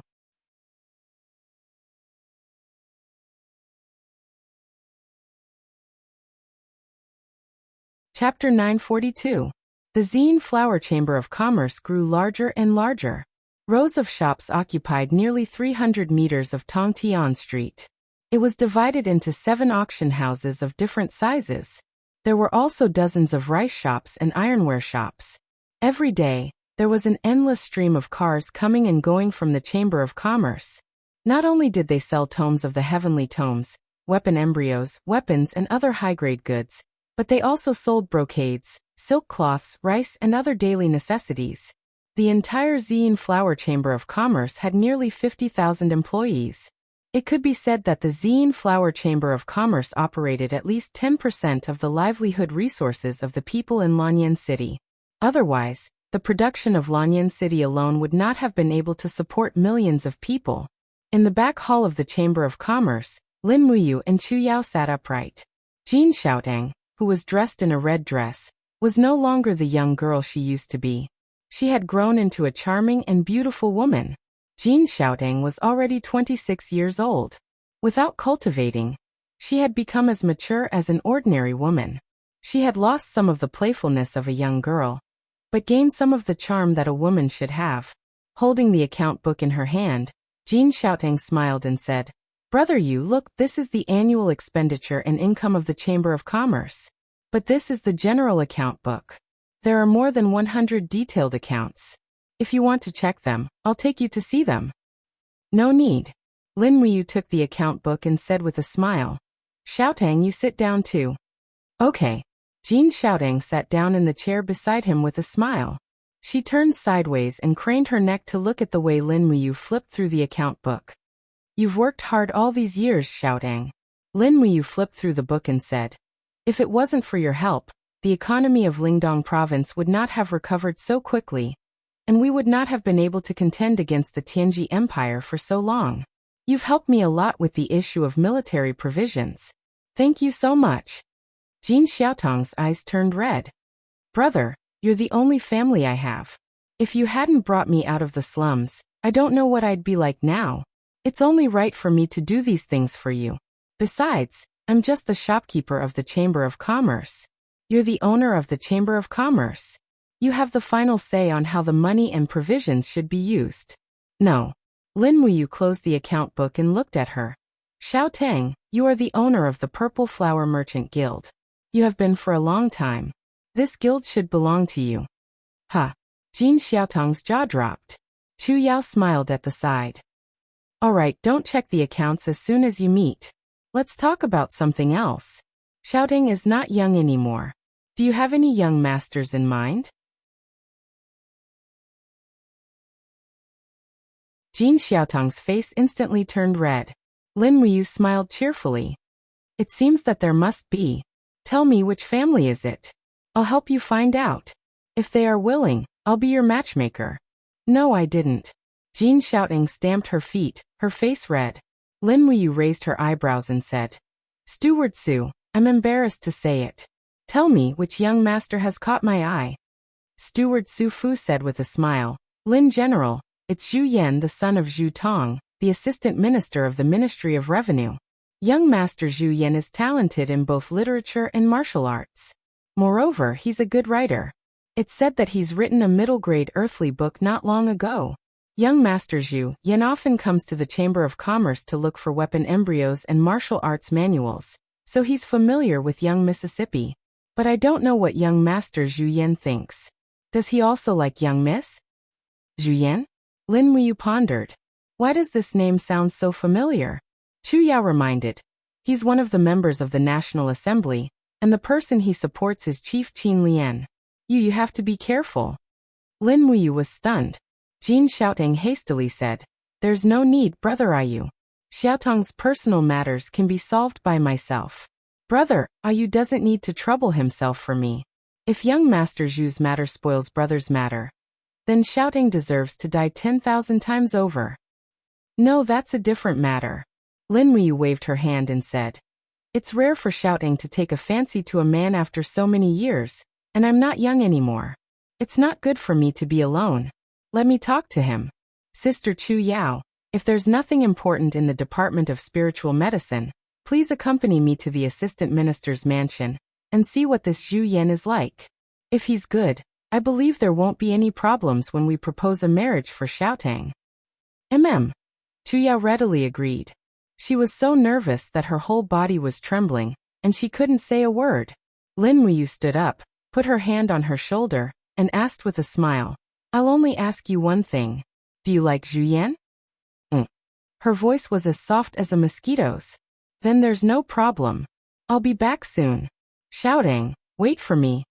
Oh, outside the door of the Chamber of Commerce, Bai Yin was waiting with dozens of cavalrymen from the Longdan army camp. They were Lin Muyu's guards, and every one of them was very strong. In fact, they were as elite as the imperial guards in Zetian Palace. Lin Muyu mounted her horse and led Chu Yao and the others straight to the assistant minister's mansion. The Ministry of Revenue was located in a row of prosperous mansions. The Ministry of Revenue was in charge of all the wealth in the empire, so they naturally had no lack of money. The mansions of the minister and assistant minister were as luxurious as the divine marquis's mansions, and Zhu Tong's mansion was located in the middle of the complex. When Lin Muyu and the others arrived, the 4 guards outside the door were stunned. One of them had seen Lin Muyu before, and he hurriedly knelt down and said, His Highness Prince Qin has come. I'm no longer Prince Qin. Then, I wonder why Lin General is here. I want to see Lord Zhu Tong. Oh, Lin General, please wait in the side hall. I will go and inform Lord Zhu Tong right away. Thank you. Lin General is too polite. You are too humble. Not long after Lin Muyu, Chu Yao, Bai Yin and the others entered the side hall. A man dressed in court attire arrived. It was the Assistant Minister of Revenue, Zhu Tong. Actually, Lin Muyu would see Zhu Tong at every court meeting, but she did not have a deep impression of him. After all, there were only 1 minister and 3 assistant ministers in the Ministry of Revenue, and there were a total of 18 assistant ministers in 6 ministries. It was impossible to recognize each and every one of them. On the contrary, Zhu Tong knew Lin Muyu very well. He knelt down on one knee and greeted, Your subordinate Zhu Tong greets Lin General. Lord Zhu Tong, please rise. There is no need to be so polite. Lin Muyu went straight to the point and said, I am here to see your son Zhuing. I wonder if he is here? Zhu Tong was startled. Why does Lin General want to see my son? Don't be nervous. I just want to see this talented and handsome man of the empire. Oh, my son is here. Someone, call Zhuing here and tell him that Lin General wants to see him. Yes. Not long after, a young man in a white brocade robe stepped into the hall with a long sword at his waist. It was Zhuing. Lin Muyu took a closer look. Indeed, he was handsome, elegant, and had an extraordinary appearance. There was a faint aura between his brows, and it was the kind of unruly temperament that belonged to a young hero. Young people should indeed be like this. Zhuing cupped his fists and bowed. Zhuing greets Lin General. No need to be so polite, you may rise. Thank you, Lin General. I heard that Zhuing is well versed in the heavenly book. I wonder if it is true? Zhuing smiled slightly, held the sword in his hand horizontally, and said, Lin General, please take a look. This sword was originally a high-grade artifact embryo. I have already engraved it into a middle-grade heavenly book. As he spoke, the long sword was unsheathed, and there was a faint golden light flowing on the blade. It was indeed an earthly book. Looking at Zhu Ying's complacent look, Chu Yao could not help but laugh. Young Master Zhu, please put away your weapon. You should know that Lin General is also a heavenly book expert, and he can already engrave low-grade heavenly book. Ah. Zhuing had a look of disbelief. Lin Muyu was not interested in letting him see it, and just asked with a smile. Young Master Zhuing has an extraordinary appearance, but I don't know how strong you are. Have you verified your strength in the Holy Temple? Yes. Zhuing nodded and said, I have just verified it in the Holy Temple 3 days ago, and my cultivation base is at the first level of the Heavenly Realm at level 62. As he spoke, Zhuing suddenly raised his palm, and suddenly a great fighting spirit enshrouded it, and said, Lin General, do you need any other proof? There's no need. Lin Muyu smiled happily. It's not easy to have such a cultivation base at such a young age. How old are you, young Master Zhuing? I'm 28 years old this year. Oh, it's really the time when you're young and vigorous. Lin Muyu laughed, thinking that she was actually 35 years old. Although she did not look old, her mind was as still as a cold pool, and she could no longer show off like Zhuing. She could not help but sigh in her heart. Time really made people grow old, and she did not know if it was a good thing. Zhuing cupped his fists and said with a smile, I know that Lin General is a god-state strong, and his strength is unfathomable. If I can get some advice from Lin General, it will be my life's blessing. Advice? Lin Muyu shook her head and smiled. Forget it, I really don't know what I can give you. You practice hard, and you will definitely become a great person in the future. Zhuing was stunned. Why? Chu Yao was a little displeased and said, You is a god king, and you are just a heavenly master. You doesn't know how to teach you at all, and what he knows is impossible for you to understand with your current cultivation base. Do you understand? Zhuing was stunned. Zhu Tong hurriedly said, I see, thank you, Great Deacon Chu Yao, for your advice. Also, Lin General, please stay in my house tonight, and I will hold a banquet to entertain you. It's rare for Lin General to come, and your presence brings light to my humble dwelling. No need, thank you, Lord Zhu Tong, for your kindness. Lin Muyu looked straight at Zhuing and said, I actually came here today for one thing. Young Master Zhuing, you should know Jin Xiaotang of the Zine Flower Chamber of Commerce, right? Yes, I do. Although Jin Xiaotang is not related to me by blood, I have always treated her as my younger sister. What do you think of her, young Master Zhuing? Miss Xiaotang is smart and virtuous, and she is also the owner of the Zine Flower Chamber of Commerce. She has an endless stream of suitors, so she is naturally one of the top beauties in Lanyan City. But why does Lin General ask this? Lin Muyu smiled brightly. It's nothing, Xiaotang likes you, so I came to ask. If young master also likes Xiaotang, why don't we get married, and I will personally propose marriage. What do you think? Zhu Tong was overjoyed. Really? IMO. Hurry up and kneel down to express your gratitude. Our Zhu family is really blessed. Zhuing hurriedly knelt down. Thank you, Lin General, for the marriage. I admire Miss Xiaotang very much. This is not a matter of a day or two. That's good, but I have a condition.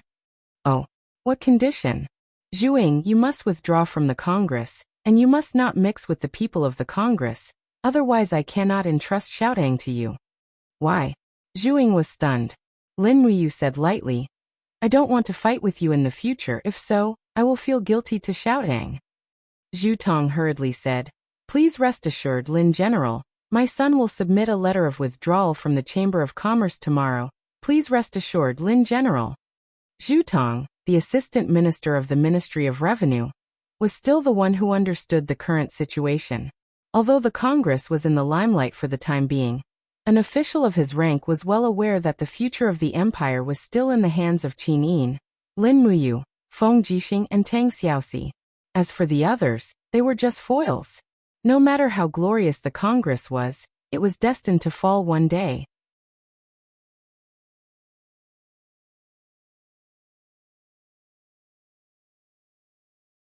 Chapter 943. 3 days later, Zhu Ming and Jin Xiaoting got married. Most of the officials in the imperial court went to congratulate them, including Chief Qin Lian, Minister of War Wei Chou, Feng Jixing, Zhuang Yan, and others. Lin Muyu personally presided over the wedding.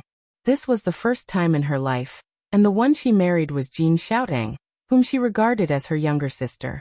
The marriage customs in Great Qin were different from those in modern times.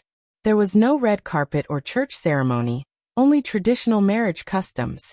Jin Xiaoting, who was dressed up as a bride, looked extremely beautiful. Chu Yao and Tang Xiaoxi were jealous. Which woman didn't want to marry their beloved one day? Tang Xiaoxi looked up and saw that her beloved was presiding over the wedding. She was so heartless that she was grinning from ear to ear. Tang Xiaoxi couldn't help but smile. Perhaps this was life, the life she had always yearned for. The ceremony is done. Lin Muyu waved her hand and walked up to Jin Xiaoting.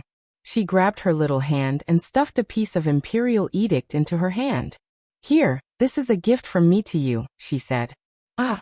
Jin Xiaoting was stunned. She opened it and saw that it was an imperial edict about Zhu Ming's promotion to the Assistant Minister of the Ministry of War. Since Lin Muyu asked him to withdraw from the parliament, there must be other compensations. However, the Zhu family didn't expect that the compensation would be so generous. The Assistant Minister of the Ministry of War was much more important than Zhu Tong's position as the Assistant Minister of the Ministry of Revenue. After all, military power was the way of the king. Zhu Ming looked at Lin Muyu excitedly and said, Lin General, this. Why are you not willing to serve the nation? I am willing. Zhu Ming knelt on one knee.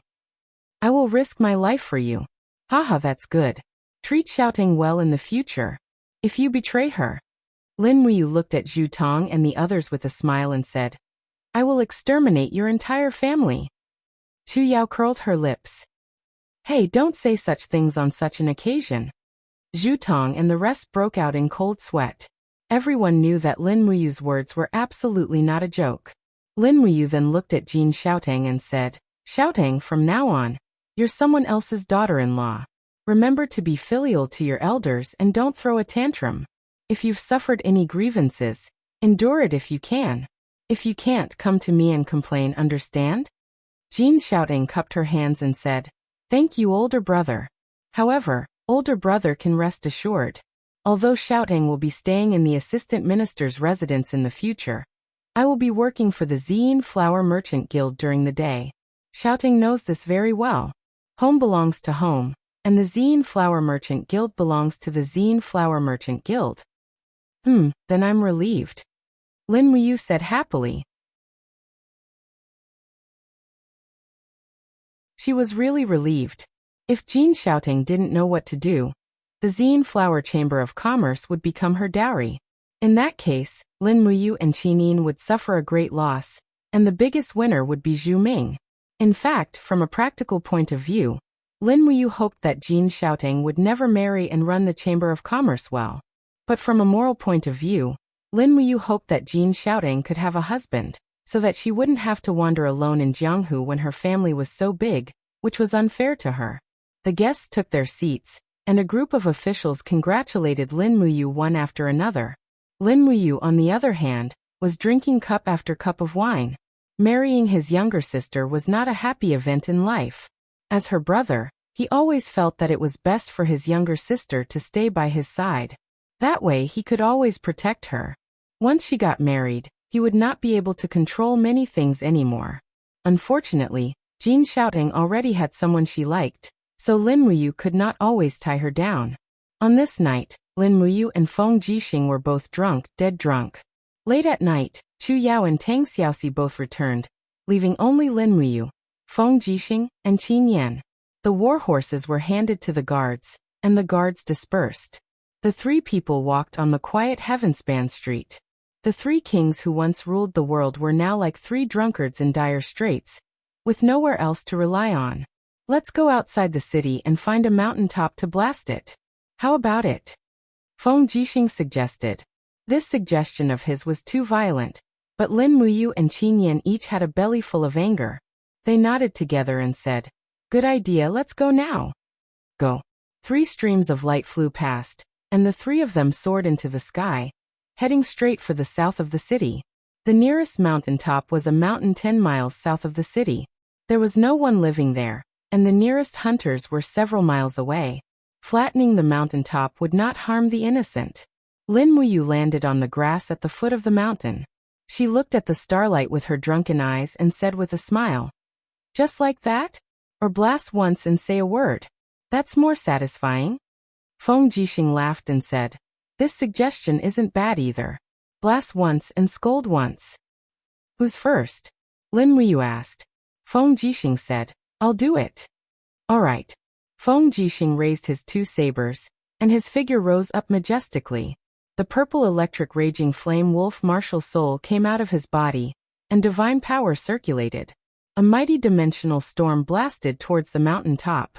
With a loud bang, the mountain peak that was close to 10 meters tall instantly turned into dust. At the same time, Feng Jixing roared angrily, "Congress, this bunch of bastards, go and die." Lin Muyu laughed loudly, I'll do it, I'll do it." He did not use the Xianyuan sword. He waved his fists and struck the mountain range with one glorious chaos. With a bang, the earth quaked and the mountain swayed. The mountain rapidly cracked open, and at the same time, the suffocating feeling in his chest seemed to lessen significantly. He said loudly, "Shuangyan, this bastard, I really want to blast his head into smithereens like this mountain." He rapidly landed on the ground, and patted Qin Yan's shoulder. "Yan, it's your turn." Qin Yan pulled out his sword, and flew up. The dragon-scale armor martial soul emitted a resplendent light that lingered around his body, and he slashed his sword down towards the mountain top. His divine power was vast and mighty, and it almost sliced off the entire mountain top. During this period of time, Qin Yan was the most depressed, and his resentment was also the heaviest. What he cursed out wasn't a single sentence, but a series of words. "I don't know why father wants to be the Congress chief. He clearly knows that the Congress is only going against His Highness, yet he still wants to be the chief. I, Qin Yan, admit that my ability is inferior to my 2 elder brothers, but I'm also not willing to be a sycophant. The way everyone looks at me is different now. This divine hall's grand deacon, is simply like a joke." Lin Muyu and Feng Jixing raised their heads to look at Qin Yan, who was slowly descending, and said, "Yan, we have never blamed you. Everyone had no choice. You don't have to blame yourself like this." Qin Yan knelt on the ground in pain, and tears flowed out of his eyes. "I almost don't want to see royal father again. I don't know why such a thing happened. To live in such pain. I would rather die in battle under the iron hooves of the Tianji army in Sangnan province. That would be better." Lin Muyu patted his shoulder, and said, "The Qin family is getting fewer and fewer. You have to live on strongly. Xiaoyin only has you as his cousin.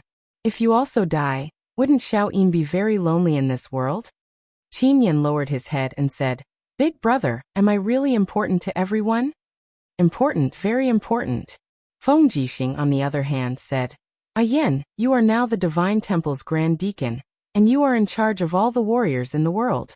You and I are all looking forward to you being able to send an endless stream of talents to our Forbidden Army and Longdan Army camp. You must not disappoint us." "I won't." Qin Yan raised his head, and pulled out his sword again. A few streaks of sword chi shot into the mountain. Lin Muyu immediately flew to the other side, and pulled out the Xianyuan sword. She fiercely hacked at the mountain again and again. In addition to Feng Jixing's furious slashes with his dual blades, in the blink of an eye, this not-so-small mountain range was about to become a pile of rubble. This kind of work efficiency was simply shameful to any quarry team. When the mountain was turned into a pile of rubble, the 3 drunkards were all so tired. They laid on the grass facing the sky and slept soundly. Divine power rippled slightly, and they were not afraid of wild beasts coming to take them away. The late autumn dew fell continuously. She only woke up the next morning. Lin Muyu brushed away the leaves that had fallen on her face and rubbed her eyes. Her head was a little heavy. She had drunk too much yesterday. She kicked Feng Jixing's leg and shook Qin Yan's arm, saying, "Big brother Feng Yan, wake up. Today there seems to be morning court."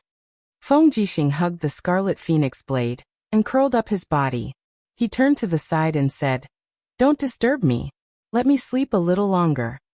"Don't sleep." Lin Muyu sat up, stretched her arms and said, "The people in the Congress are planning all kinds of things to weaken Xiao Yin's authority. Although Xiao Yin has forbidden the people of the Congress from attending morning court, Chief Qin Lian will still go. Once he brings some decree from the Congress, I'm afraid that Xiao Yin won't be able to handle it alone. We must go." "But I haven't washed up yet. How can I attend morning court?" Feng Jixing said. "I remember there's a small stream not far away. Let's go and wash our faces. Isn't there a stall selling wontons opposite the Divine Palace in the imperial capital? Let's wash our faces, eat something, and then go to the morning court. We should be able to make it in time." "All right, this is too casual," Qin Yan grinned, "but it looks very interesting."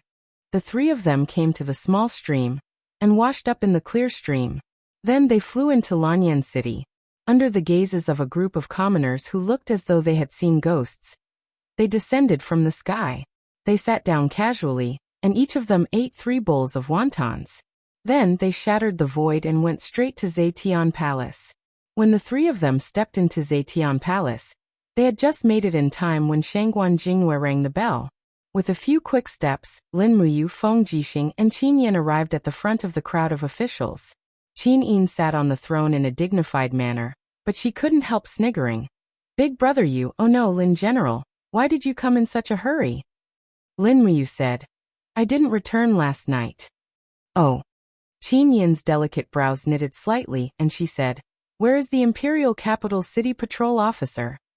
Your subject is here. Do you think it's feasible to draft an imperial edict and ban all entertainers, restaurants, and so on within the imperial capital's boundaries?" Qin Yin was jealous. This was terrible. How many straightforward youths like Zhang Wei would be implicated? Feng Jixing nodded, and he said with a low voice, "You look at how cute Her Highness Yin is when she's jealous." Lin Muyu was expressionless. "You still say that? It's all your fault." He raised his head and said respectfully, "Your Highness, we didn't go to drink with prostitutes. Instead, we got drunk in the jungle outside the city and slept outside for a night." Qin Yin's pair of delicate eyes with a faint flame swept around. After confirming, she said, "That's good." Shangguan Jingyue covered her mouth and laughed, then announced, "If there's anything, please report it to the Emperor."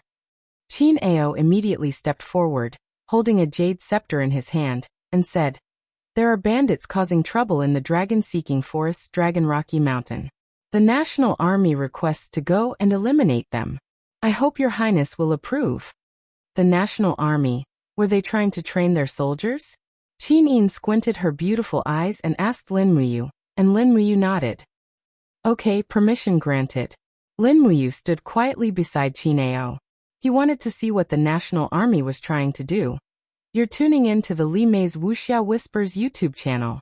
We're so grateful for your support, and don't forget to subscribe to join us on this incredible journey through captivating stories. Your generosity through donations truly makes a world of difference, as it's the primary source of revenue that allows me to expand and enhance this channel for you. Thank you from the bottom of my heart for being a part of this adventure.